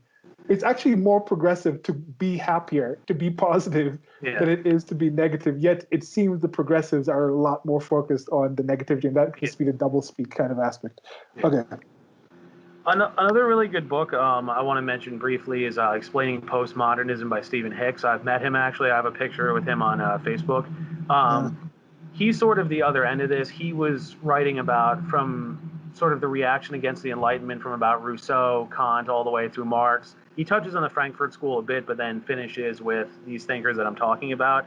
That could be a good precursor to this. You don't have to. They wanted to focus more on this side because they wanted to say, okay, how did it affect academia in recent decades, and that's today. This is more of like a deeper dive if you want to go back farther and see, okay, where did it originate, if you want to really go back far.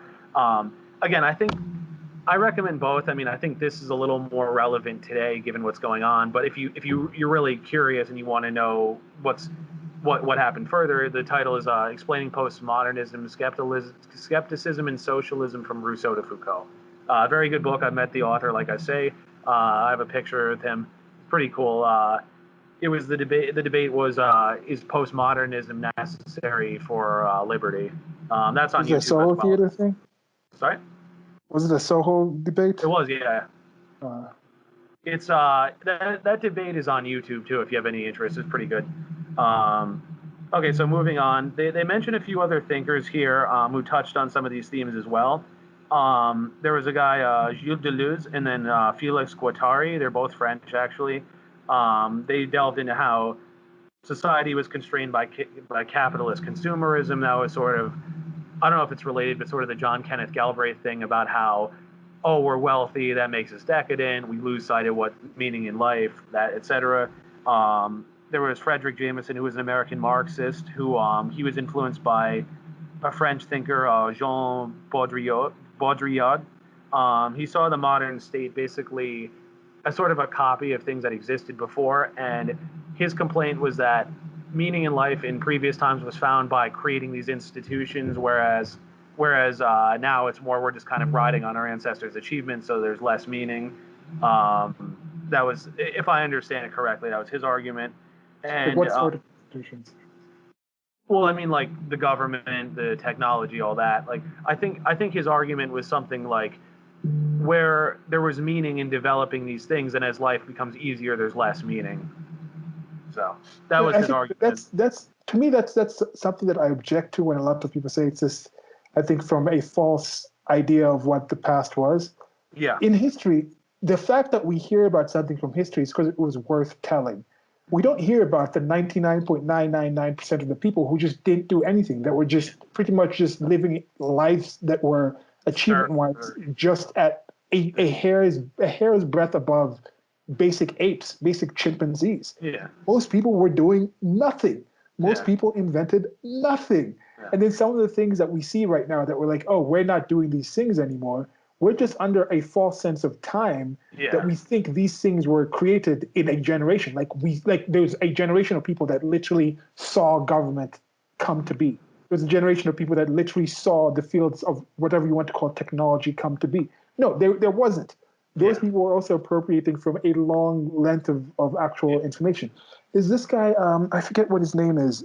Alex something. He's had this. He has this conversation series that's really good. I'm forgetting what his name is. He's an MIT guy. I Alex for, Epstein. no, no, not Alex Epstein. Alex Epstein is a great guy in and of himself. But there's another guy. He's dark hair. He wears a suit. He's had some really good conversations with people getting more into like the tech industry. He had a really good series with Maybe if I saw one of the Weinstein brothers. Not Brett, but the other one. Eric. Okay. Anyway, he's man. It's going to bug me to get his name. So Alex Friedman. I think it's Alex Okay, Friedman. sure. You know what I'm talking about? It sounds familiar. I think it's Alex Friedman. Let me double check to be sure. But he posted something where he's just writing about, and this is something that I've been thinking about too. Like right now, we're just at the 75 year mark from the end of the World Wars. But it's like 1920. We're at 2020. So 100 years ago, look at what the way the world was. He posted this list of things that were invented in the last 150 years. It's like just the amount of things that were invented versus the known history. So imagine what's going to be invented 100 years from now.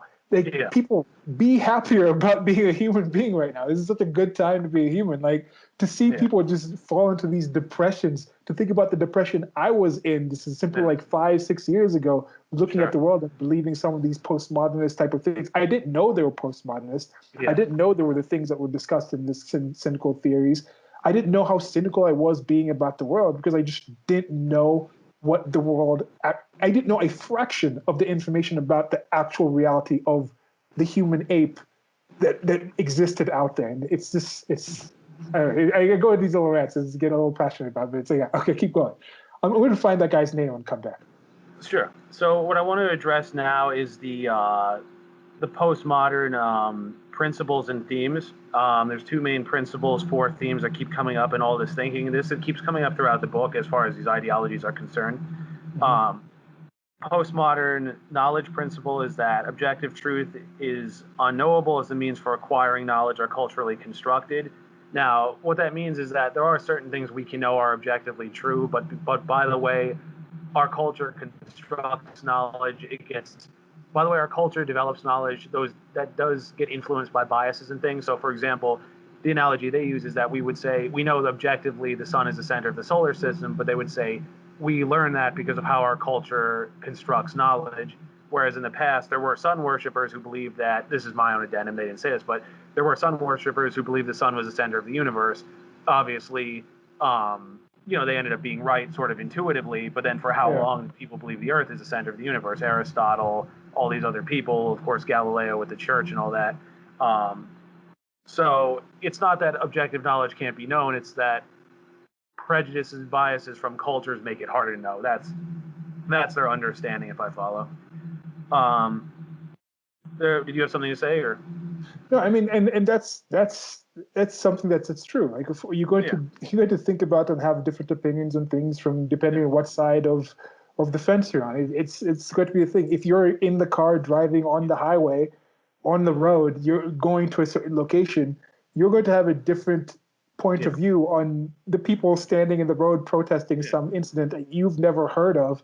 So Yeah. those two people are in that location for disparate reasons. The action itself, it's a vehicle trying to get from point A to B on the surface was designed to get a vehicle from point A to B, and then these other people feel they have a valid reason to be on that road, preventing that vehicle and other things from doing. So yeah, it's. I think that one I think is it's something that's simple to understand.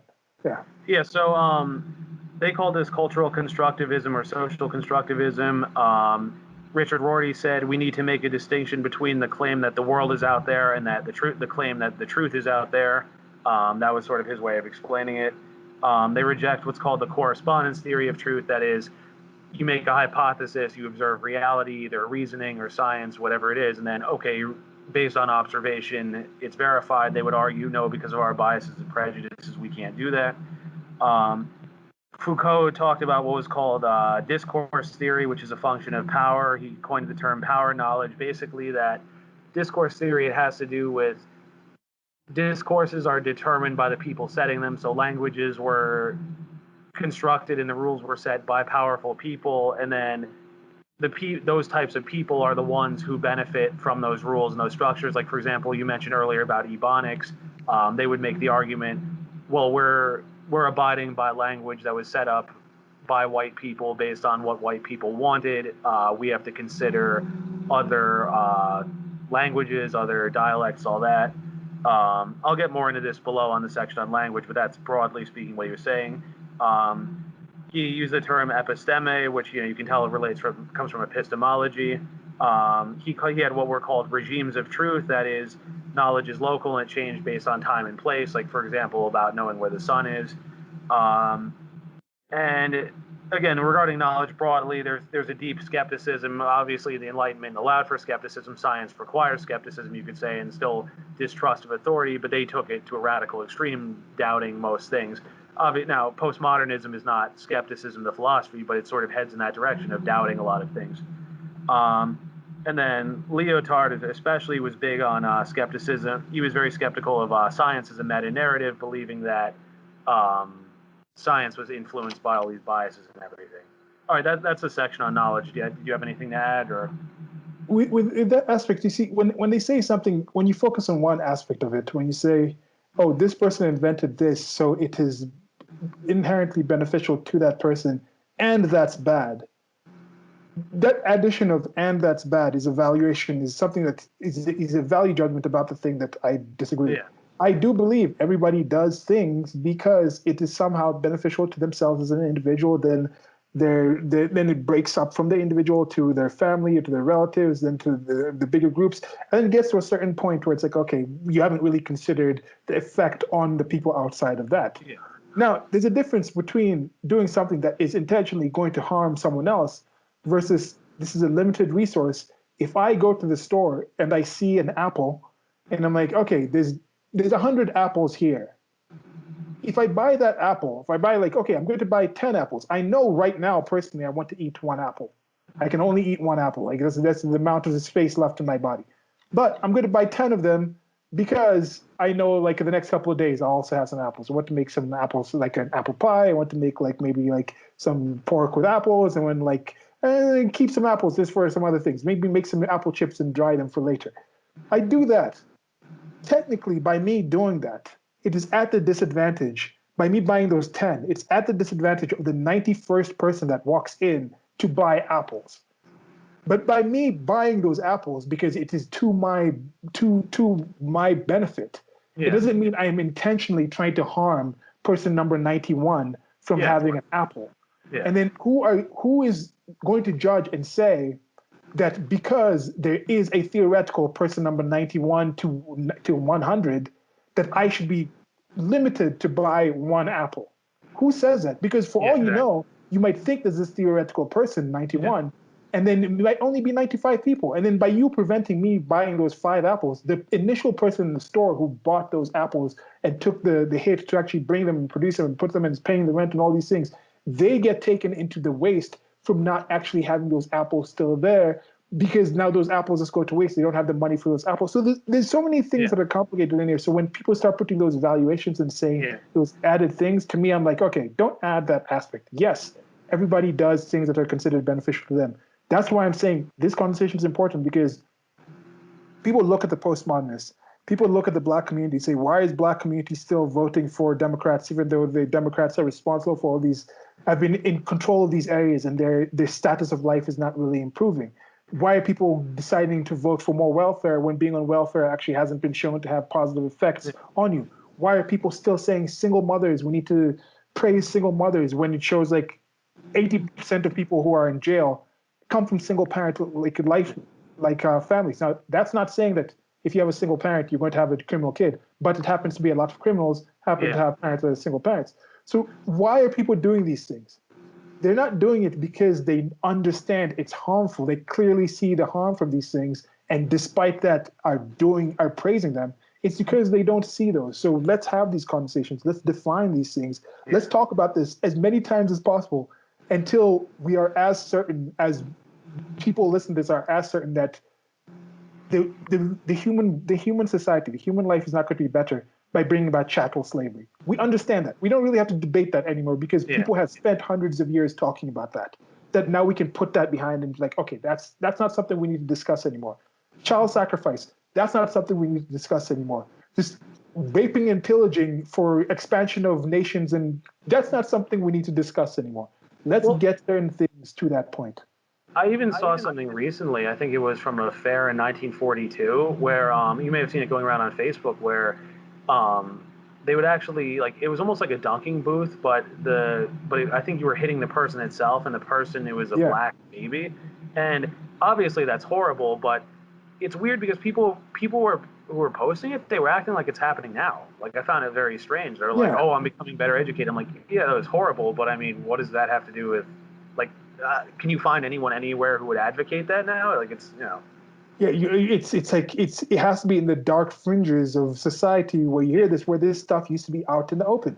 I was just kind of thinking about this the other day, how, like, if you had the regular technology right now that we have, if you could somehow take the internet with something like YouTube, streaming video to the past, to 200 years from now, or 100 years, like 400 years ago, you go back to that time without all the accompanying advances in human society and knowledge and morality and ethics that come along with having a society that can actually develop a technology like that. So you could somehow just take that technology itself and put it back there.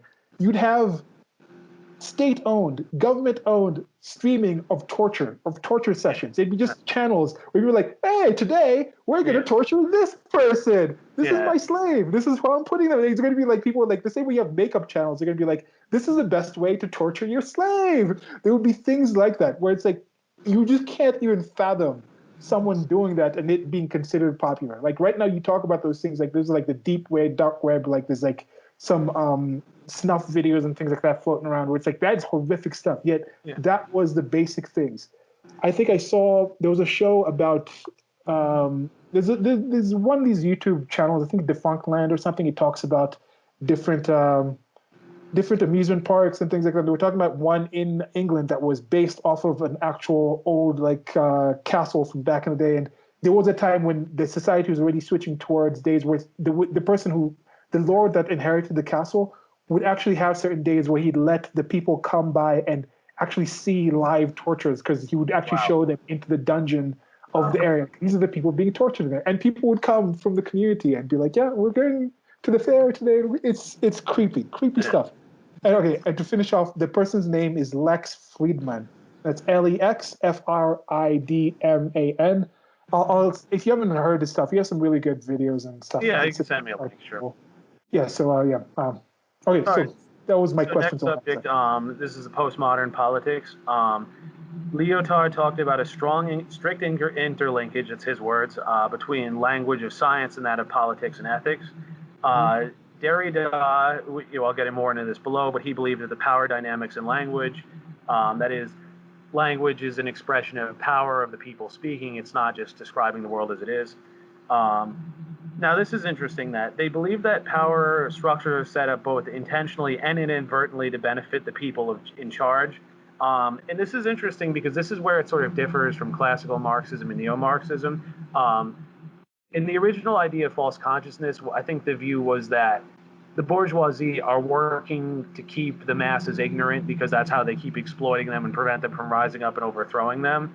And I think what it is in postmodernism is it's more the system was set up to benefit these people. So then somebody like me is happy, but again, it's just because I don't know about the prejudices and biases built into the system. So a neo-Marxist would say to you, well, you're only happy because the white man has indoctrinated you into thinking you're happy, but he's actively doing it around the clock with entertainment, food you have access to, all that. Whereas the postmodernist would say to me, well, yeah, you're happy, but you're just not aware of all the biases in the system that you benefit in. It's not people are working to keep you happy, but it's that the system was set up to benefit you, so you're just the recipient of it.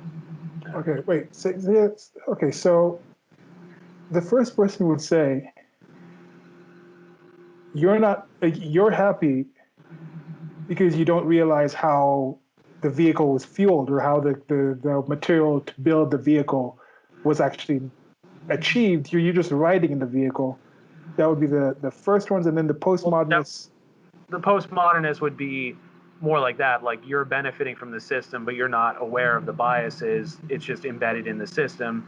The Marxian view is more the bourgeoisie is actively working to make sure that you don't figure out what's going on, so you seem happy, but that's their way of placating you here and now. Okay, so the first one you said was postmodernist. You're not aware of how the gas for the car and the rubber for the wheels and the metal for the frame was mined to create that car. Exactly. The other people are saying you're in the car going somewhere, and the drivers are placating you. Are we there yet? Are we there? Like, oh, we'll go there. Here's some candy. Don't look out of the windows. Like they're just more about the destination. Way, yeah. Okay.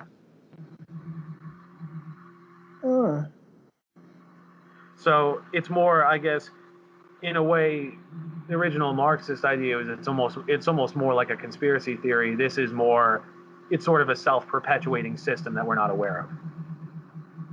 Okay. That makes now, sorry, go ahead. And so the Marxists might have been like, the cars in and themselves are not bad. So there's ways to still build that vehicle that can achieve the same things in a more positive way, in a more preferential way. Yeah. But with the second ones, that location you're going to is always going to be negative. So even if you stop being placated, the location itself is negative. The journey itself, like being in a car itself, is bad. Like you shouldn't be in the car. You shouldn't want to be in a different car going to a different location. It's just you shouldn't be in vehicles going anywhere. Yeah. I think I don't know. I'm trying to find some ways to picture these. In a certain way, I mean, Marx had what he called conflict theory or conflict perspective, that is, different groups work together to benefit themselves, and they have disproportional amounts of wealth and power. I do think that's useful in some ways, but at the same time, it's not entirely original because, the authors make the point that Luther not overthrowing, but rebelling and separating from the Catholic Church, that could be a form of this. The American Revolution, obviously. The general idea of questioning the status quo and trying to overthrow it, that's not particularly revolutionary. I think what they did differently was that they took all the aspects of the system and applied that critique to all of it, as opposed to just, okay, the system in general is unfair and should be replaced. It's everything about the system has to be overhauled.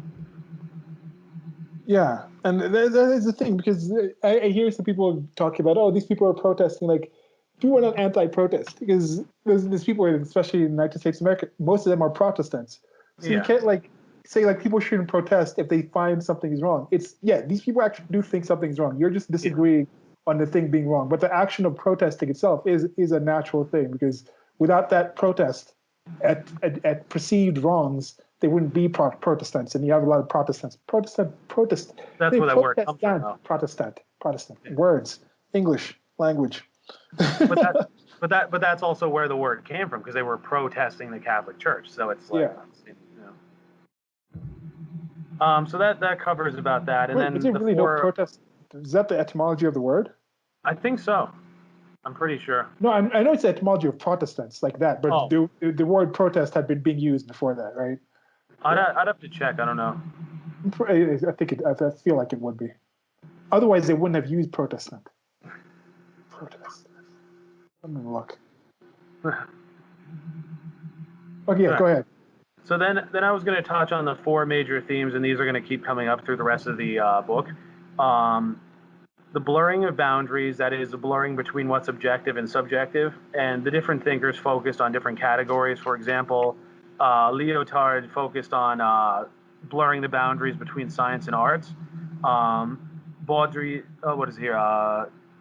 Baudrillard and Jameson, who I briefly mentioned above, they sort of tried to separate what's natural versus what's artificial, and then is there overlap there?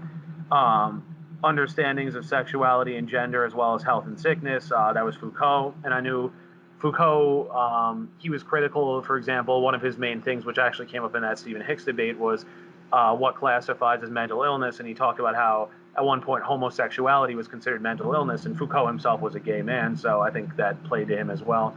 And his argument was that it's defined by what the people in charge at the time want. So at the time, it used to be that if you were gay, you were a perversion against God's will, and you had to either repent or be executed. Then it became, well, no, it's a mental illness, so you can't blame them. And some people argued that was a step up because it's okay, they're acting beyond their control.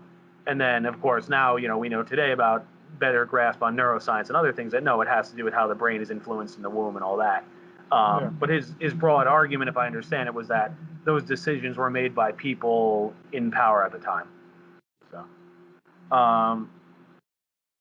and then I thought this was interesting. Jameson and others talked about high versus low culture and how um, one of the complaints is that they used to look at it as bourgeoisie versus proletariat culture, and the idea that okay, the rich listen to certain music, they appreciate certain literature, certain movies, the poor people like this vulgar stuff. And one of the things they notice is, of course, is that doesn't happen. I mean, there are rich people who listen to rap, there are poor people who read philosophy, all that.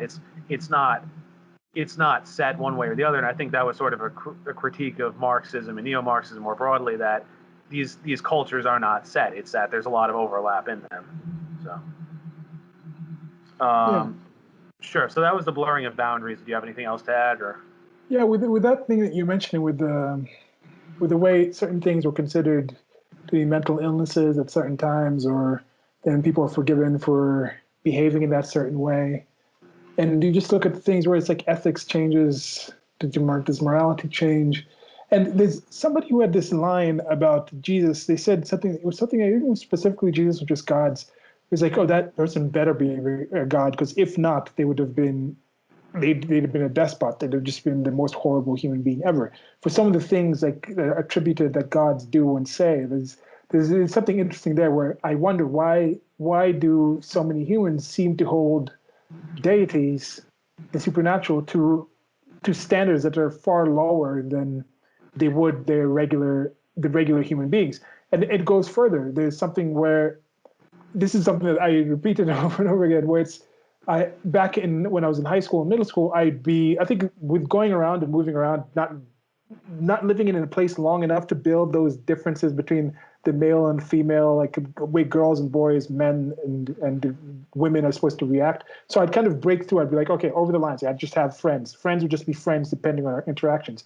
So I'd have some female friends who would be dating male friends and inverse. So you'd get a lot of I'd get some people asking me advice because, oh, you know this person more than I do. So why are they doing this? Oh, you know this person longer than I have. Why did she do that? Then it would be tough. I'd be like, should I tell them bad things about this friend or this other one? Yeah. And one of the common things I remember telling one of them was, okay, look, I know this person. We've had good interactions between me and this person. I've had good interactions between us together. But from what you're talking about, what's happening between the two of you, if I did this to you, would you still be my friend? And then they said no. And I'm like, that's kind of all that I can say. Yeah. Why are you holding this person to a Yeah. lower standard? Right. And people do that. They say blood is thicker than water. Why do people seem to hold random people to a higher standard of behavior than they do their loved ones, their supposed loved ones, their supposed Yeah. family? Why do people hold gods who are supposedly better and above and no more powerful than humans to higher standards? And then you see that discrepancy with the elites, the politicians, the political class, the standards that they're held to for behavior and truthfulness and this morality versus the way you actually interact with your entire life. There's certain things in there that disconnects that I don't really understand why I used to have them, why I still have them in certain places. And that's something that I'm trying to best to just be even about those things. I think with a lot of this stuff, like a lot of ideologies, is that people want simple, straightforward answers, and they want simplistic explanations for complex things. So if they make all those excuses in their heads, they don't have to actually delve deeper and figure it out. I think that's part of it. As this conversation goes on, of course, you'll see this in these various ideologies, but that's another point, is that it gives people a simplistic framework through which to view the world, rather than realizing, hey, look, things aren't as simple as I think. Maybe there's some nuance here, maybe there's complexity, maybe there's room for revision, all that. And I don't want to simply say it's some people are smarter or less, but I think it's that one of the things I actually talk about in the coddling of the American mind is that a lot of people sort of bifurcate everything as good versus evil, and it's a very simplistic worldview, and then they create traps for themselves, because then everything in their minds register as this is good or this is evil, when it's like, okay, if you try and understand other people, other values, other motivations, you realize it's never really that simple. I think I'll say it. Some people are smarter. There's Yeah. most people out there are smarter at most things, are more capable due to their intelligence in most things. Like for some people, we just know women and men are different. Everything that's good for the goose is not good for the gander. Otherwise, we'd all be geese. Yeah. In general, every female is better at giving birth than I am because they just physically have those differences. Yeah. Now, when it goes about that, now the female themselves, they're going to differ depending on their times. When that same woman was 5 years old, they're not as smart or as capable as giving birth as when they're between 16 and 26. So it's going to change. When they're 50 and 90, that's going to change. And then Yeah. even that woman between that 16 and 26 window, there's going to be times. I think it's only about in your average or basic way that people have the menstrual cycle. I think there's like a six day window when realistically, because not every single day of her life between 16 and to 26 is she equally capable to do Sure. those things. So there's many things like that. Then Yeah. now you go into the actual information of the things you're supposed to do while you're pregnant. Like people used to smoke and drink and things like that on the regular. No doctor, no expert doctor, just 50 years ago probably would really be completely against. Is it 50 years? I don't know. It seems like the times when people in planes had smoke signals, had no smoking sign in planes and things like that. I don't think like it was regular hospitals like us. I don't know what's the word. OBGYNs, are they the Yeah. ones who are in charge of the actual thing? So you weren't going in there and they weren't like stop drinking, stop smoking. That wasn't like the first thing they would tell people. They'd be like, yeah, you can still drink, you can still smoke a bit. That was something that they were telling people, but now we are smarter than those people. It's okay to admit that society today is smarter about very many things than we were in the past. Well, I my mom think even it should said be okay to say. she remembered as a kid the teacher just puffing up and down the classroom, like walking with a cigarette in her hand, That's puffing. crazy.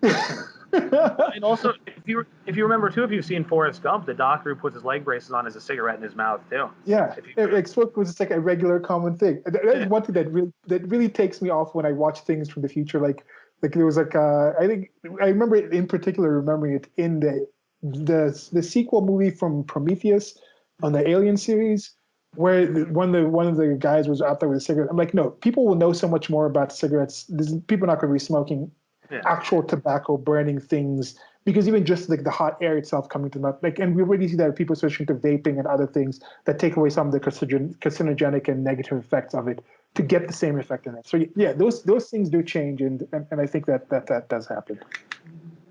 Yeah. All All right. right. All right. So the next section, it's the power of language. This was Derrida's main focus. This is actually where the term deconstruction started, as it applies to language. Uh, he basically believed that words don't reflect reality, but it had to do with reflect the biases and the power of the people who say them. Words relate to other words. They don't mean what they think we do. They're not a straightforward description of reality. Discourses, as Foucault talked about, are basically meant to create and maintain impressions, so they have to be carefully monitored and deconstructed. Um, I don't particularly find this valuable. Just sort of, this is my own commentary. I think it's interesting to look into the etymology of words, like the genders, where does that come from, grammatical rules, all that. But it sort of comes across, and the authors even say this, like it's almost like you're nitpicking the words to miss the point. Like it was like that exchange recently where my friend corrected a spelling error in a post, and he's like, "Oh, it says this, right?" And I was like, "Yeah, so." And then Yeah. I still agree with the point. And he's like, "But you shared it." I'm like, "I know. I didn't feel like retyping the whole thing. You know what I meant." And it almost reminds me of that. Like you're nitpicking little things to try and distract from a larger point. And that thing is accurate. And then again, I need to was semantic the definition because, and I also commented on that person, and I was like, oh, this person was like, oh, I was disagreeing, and like I've seen people say that in order to dismiss the actual points being made, but I've also seen it being used in order to dismiss actual evidence, Yeah. actual need to provide evidence, because people will say, oh, you said this that was explicitly wrong.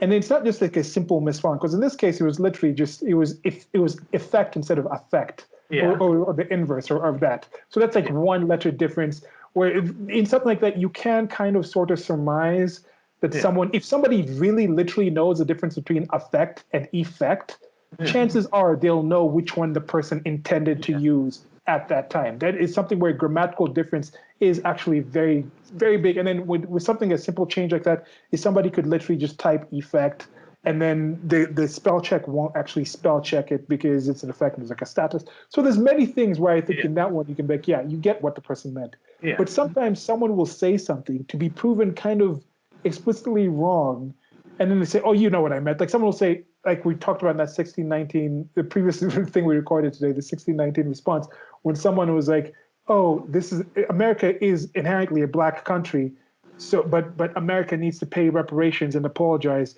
for the negative things it did to black people. Then I would ask the person, I didn't say the person didn't do this, but in some situation like that, I would ask them, so if America is inherently a black country, then does it mean it's a black country oppressing black people? Then the person would be like, oh, you know what I meant. Yeah. No, in that sense, I did not know what you meant. In that Yeah. sense, say what you mean.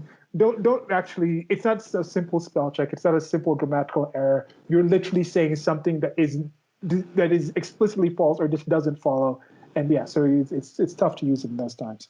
And the point that comes up too, what's scary about some of this with playing fast and loose with meanings is that words mean something, obviously, and the concern is that if you give people the power to change them on a whim, what does that do to the Constitution? What does that do to contracts? Was that, oh Yeah, well, now this means this, oh well, now that and that's sort of what's scary about this. Like, as much as we laugh at it as kind of being absurd, if that were to actually become embraced as a mainstream thing, where that leads is kind of scary, because then it's, oh, we, yeah, we can just redefine what this means. I mean, 1984, that was a theme, Ministry of Truth. That's obviously not what it does. yeah.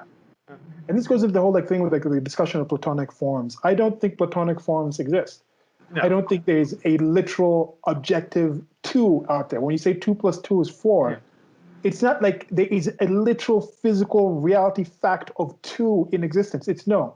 Me and you are having a conversation and we agree in the field of mathematics, two represents two individual things. Now, all those things we discussed are descriptors of different concepts and issues and things Yeah. and physical things that actually exist. But it doesn't make that thing the thing. The two itself, No. if we all of a sudden changed two, like if you say 2 + 2 is 4, that's accurate. But now if I say 2 plus mbili is 4, or 2 plus mbili is cuatro, those are talking about 2 is 2 in English, mbili is 2 in Swahili, cuatro is 2, I think, in French. But those different things, somebody who only knows English might say, no, you're using this word. This word you're talking about, we're using a different word. But those different words in those different languages are still describing the same concept of two Yeah. things being added to two things equaling four things.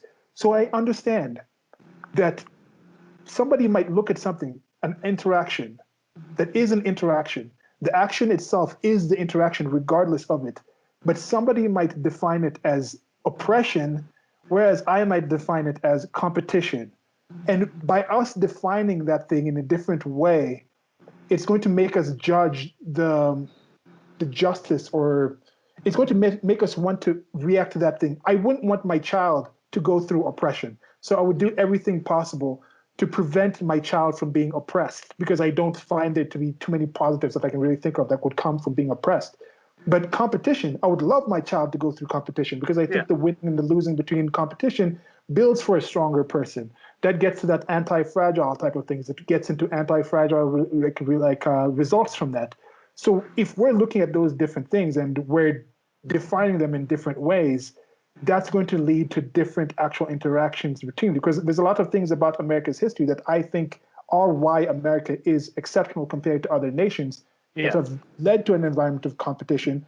Whereas these people look at that through their postmodernist lens, the critical theorist lens, and they come to that is oppression. So if Yeah. we took these away, they don't mean America would be worse. They're saying America would be even better if we took away those things. And I'm like, no, no, no, no. Those things are key to why America is the way it is like right now. So yeah, that's something that's why definition of things, at least within the conversation, is important. Yeah, exactly. So then the other two principles, there's in postmodernism, there's cultural relativism. We pretty much know what that is. I'm not going to elaborate too much. Just, no culture, one is better than the other. They're all different. They grew up in different environments.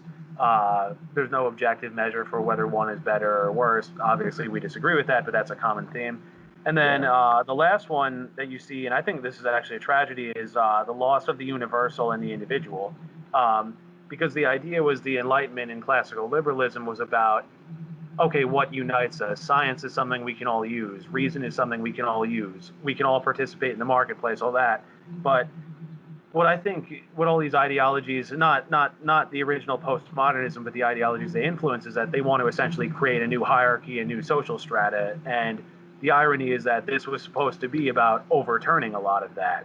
But if it comes down to, as we discussed a few minutes ago, this is true because these people say it is, this can't be questioned because these people say it. It's like, are you really trying to unite us and find what's common in all of us, or are you just trying to set up you're trying to become the philosopher king of your new hierarchy? Yeah, yeah, and that's what I was talking about, the old Nietzsche thing. Nietzsche, yeah. Yeah.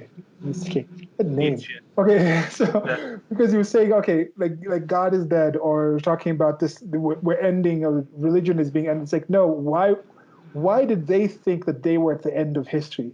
Why did they think somehow that the Protestant movement that was going on towards certain structures in society would be the end of those structures rather than just a continued process of humans creating more updated to the day current time structures that are similar to those?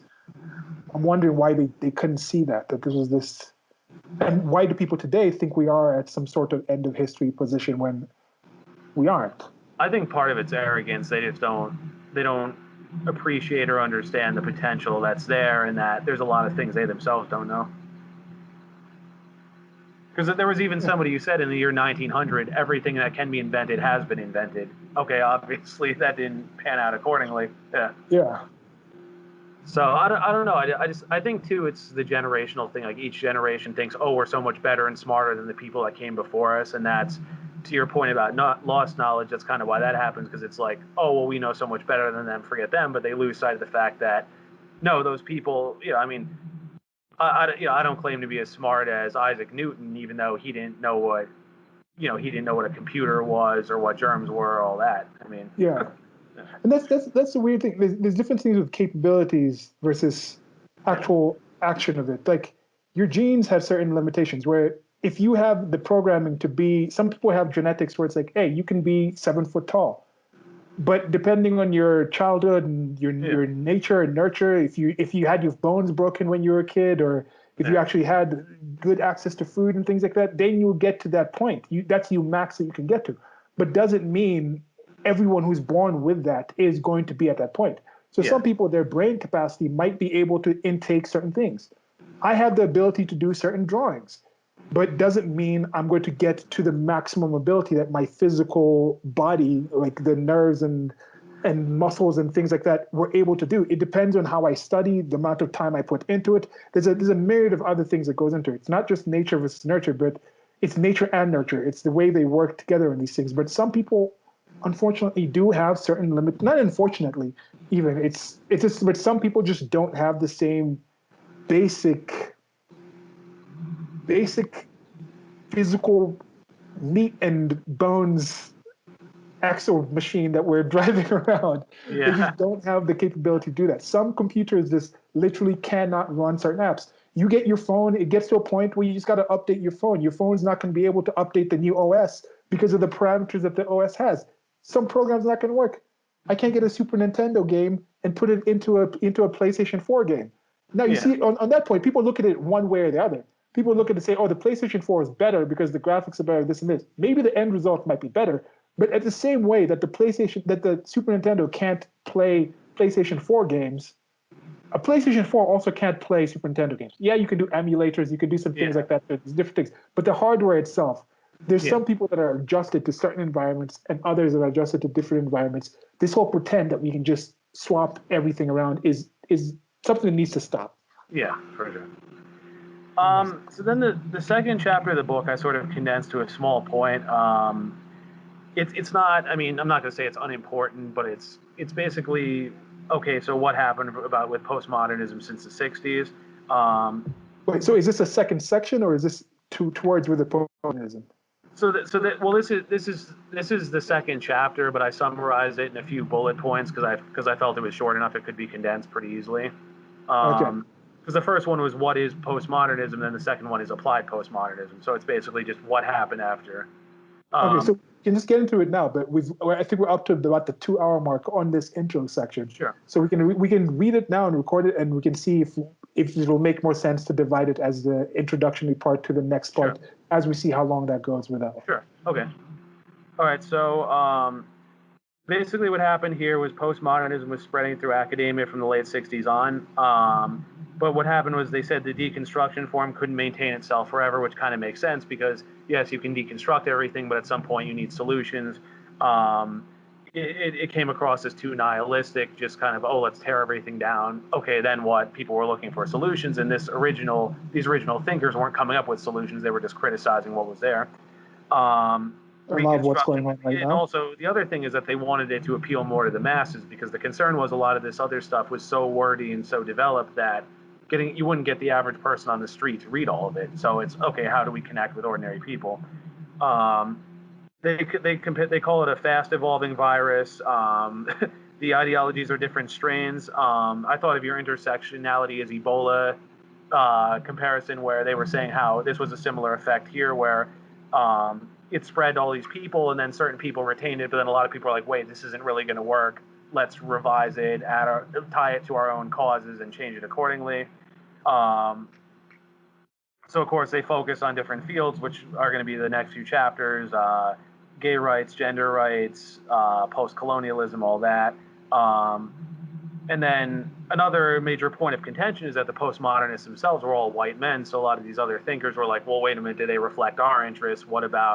Um, what about rights for blacks? What about rights for women? All that. This didn't speak to that. So that's something they wanted to address as well.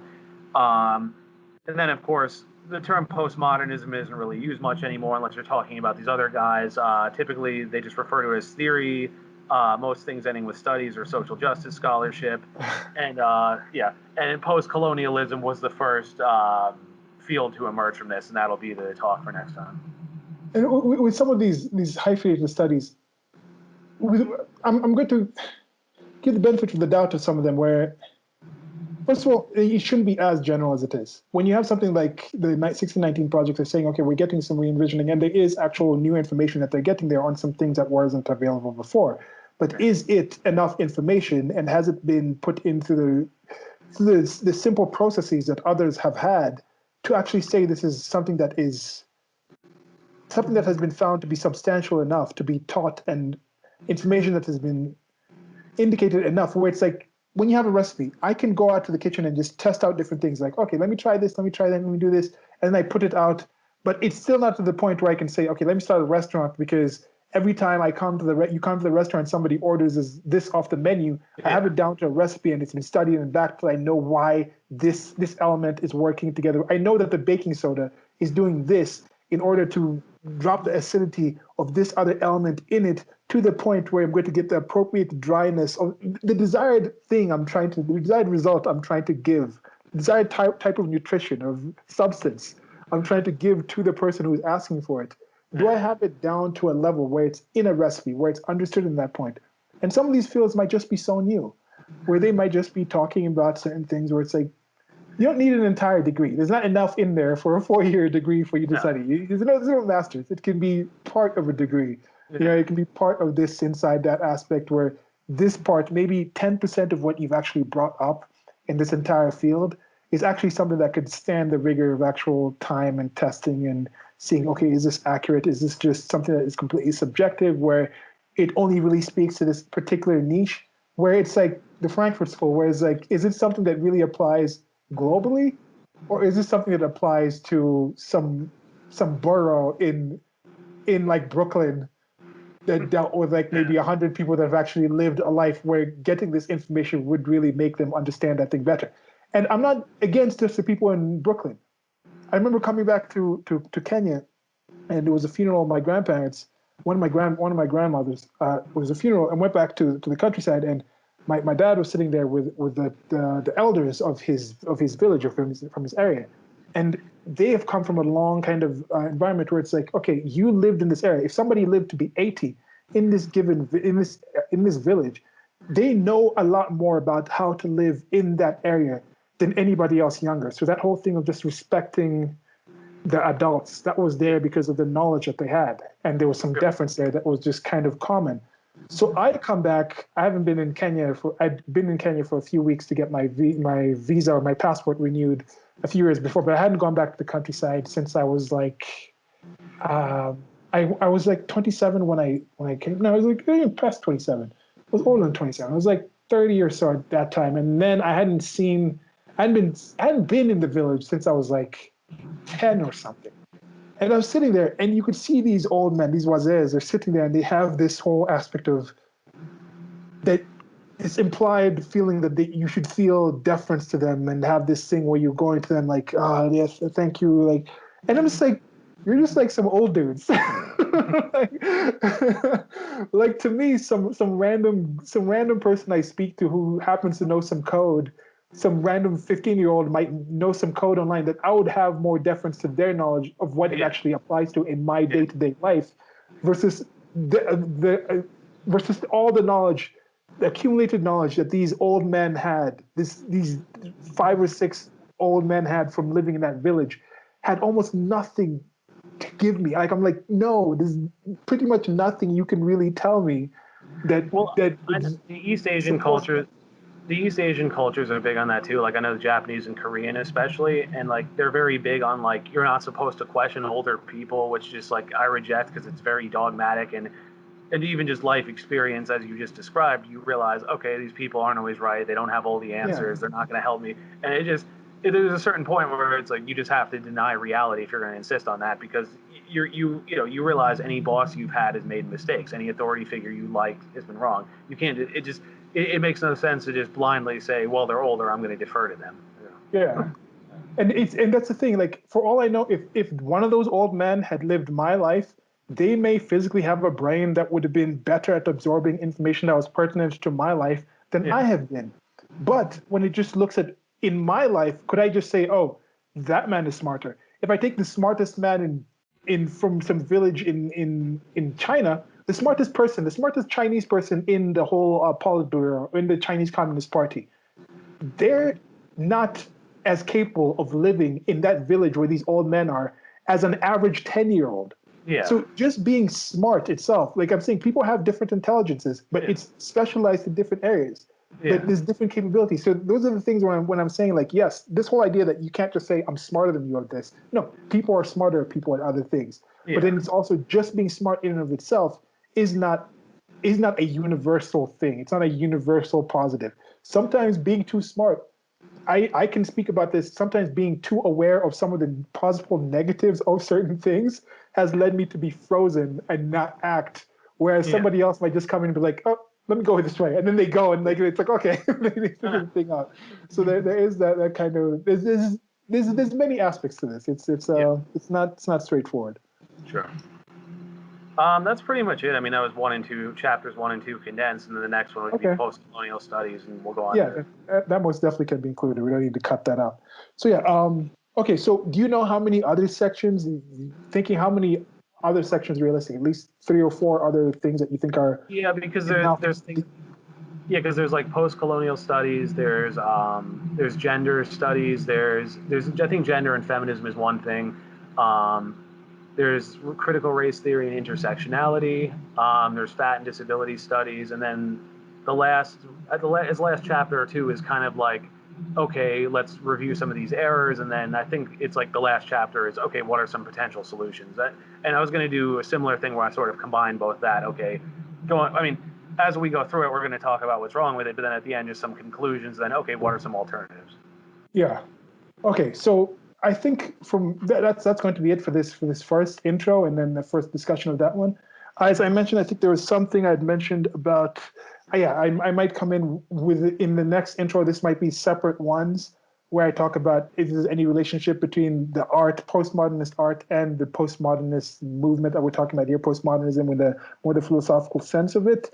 And what I'll, as we're breaking this up into different sections, as you mentioned, I think that was at least 6 or 7 different sections where we're going to be basing it basically mostly off of the book and talking about things like that. I'll try to bring some practical examples of where I think this actual thing that's being discussed in the book. I'm sure that's going to be in the book as well, practical examples, but I'll try to see if there's any practical ones I've directly experienced, or just other things that are unrelated, maybe in the gaming field or the art fields or other fields, or I might try to be like, okay, this is what it looks like in the United States of America. That might be what the book is focused on, but let me see if I can find expressions of this happening in Kenya or in other places. I'll try to add some more to it to flush it out, but as we mentioned, we shall be releasing those as separate parts, and then there will be a part after that that kind of concludes the series.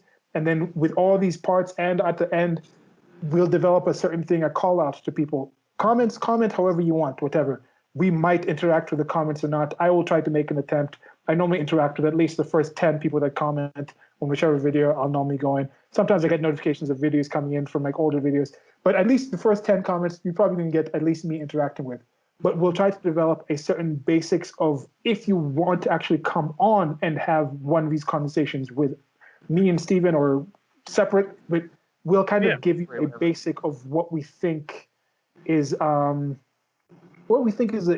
basic kind of ground level stuff. And then if there's certain terms that are going to be repetitive in this, I'll also try to bring out a kind of glossary of terms where it's like, if you hear us mention feminism in this conversation, instead of going each time, be like, this is what we mean by feminism, we'll have something where it's either a source somewhere else, a blog, or somebody else has made a video, or I'll make a video in particular and put that on the side and say, this is what we mean when we say feminism. So if And you I think don't know if you saw, but I don't know if you saw, but James Lindsay did that thing. I shared a bunch of them called woke minis, where he was sort of making fun of the words.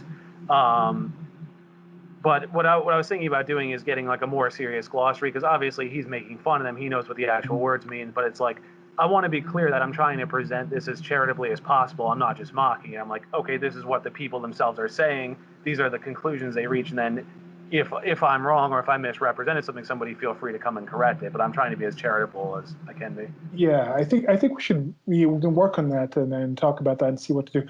When I started blogging like back in 2008, one of the sections that I had it for blogs, I never actually got into. I even did a separate WordPress blog for it. Posted maybe 2 or 3 things. I think called positivisms, where I was talking about where people say they focus on certain bigotries or racism and things like this, and they say this is an aspect that has a negative effects. And I was looking at the positive effects of things like just a simple thing like don't hit women. That is a positivism, because that's like for whatever difference between men and women you have, you say like at the end of that, if a woman acts in a certain way, you shouldn't hit that woman. That it turns out to be something positive. If there's a thing where it's like this is secondary, or something where it's like, oh, you're playing basketball and you have somebody who's of similar heights and similar fitness looking, but then you're drafting them to your team. One of them is a Negro, one of them is a Caucasian or actual Asiatic. Chances are the kid who's a Negro will actually get drafted over that other kid or get that degree, because there's certain positivisms that you expect. So I think coming to the certain definitions of breaking down things, we'll talk about that outside of this and see about setting those things up, because I'd like to take my channel more towards making content like this, having conversations like this, and more in-depth things. And at least as I'm recording this, I'm switching from a daily posting schedule on my channel to posting on Wednesdays, Saturdays, and Sundays. And that could be multiple videos at that time on those days. But at least those days, you're going to have videos coming from my YouTube channel for the foreseeable future. And I'll create a separate portal where hopefully you can get more people contributing and doing different kind of programs and things like that where there's more content. So with these videos, I'm not sure when I'll post them, but they'll be in that kind of order. Yeah, and what was I about to say? Yeah, I think this setup is good as far as breaking it down. It's like I say, this original discussion, if we were to do it in one shot, it'd be 5-6 hours long. But, try and find a way where it's like, it's not going to lose people's interest. And look, if you want to go back, you can review stuff too, obviously. And yeah, I'd like more people to participate, just see who's interested. Oh, and for me, I think generally these times of day works out well. I try to find a good time because the thing is, the house isn't huge, but the thing is, like, my mother works overnights and she usually sleeps during the day, so I try not to do it too close to where she is. But then right now I'm downstairs and this is where the TV is, but I want to make sure nobody wants to watch TV. And then upstairs, it's like, again, the house is small enough and my voice kind of carries, so you hear stuff. So I'm trying to set it up so to be considerate of everyone. And so far, this has worked out pretty well. All right. Yeah, so we'll find a better way to do these as we record these. But I think by the time I publish this one, you should be getting at least one of these sections a week. We'll try to record the next couple of parts in the very near future. I'll talk to Stephen about these. But now just signing off, I think, things have gone well. Thank you for listening. I appreciate you taking your time. Yeah, it's a lot of fun. Looking forward to doing the next one. All right. Goodbye.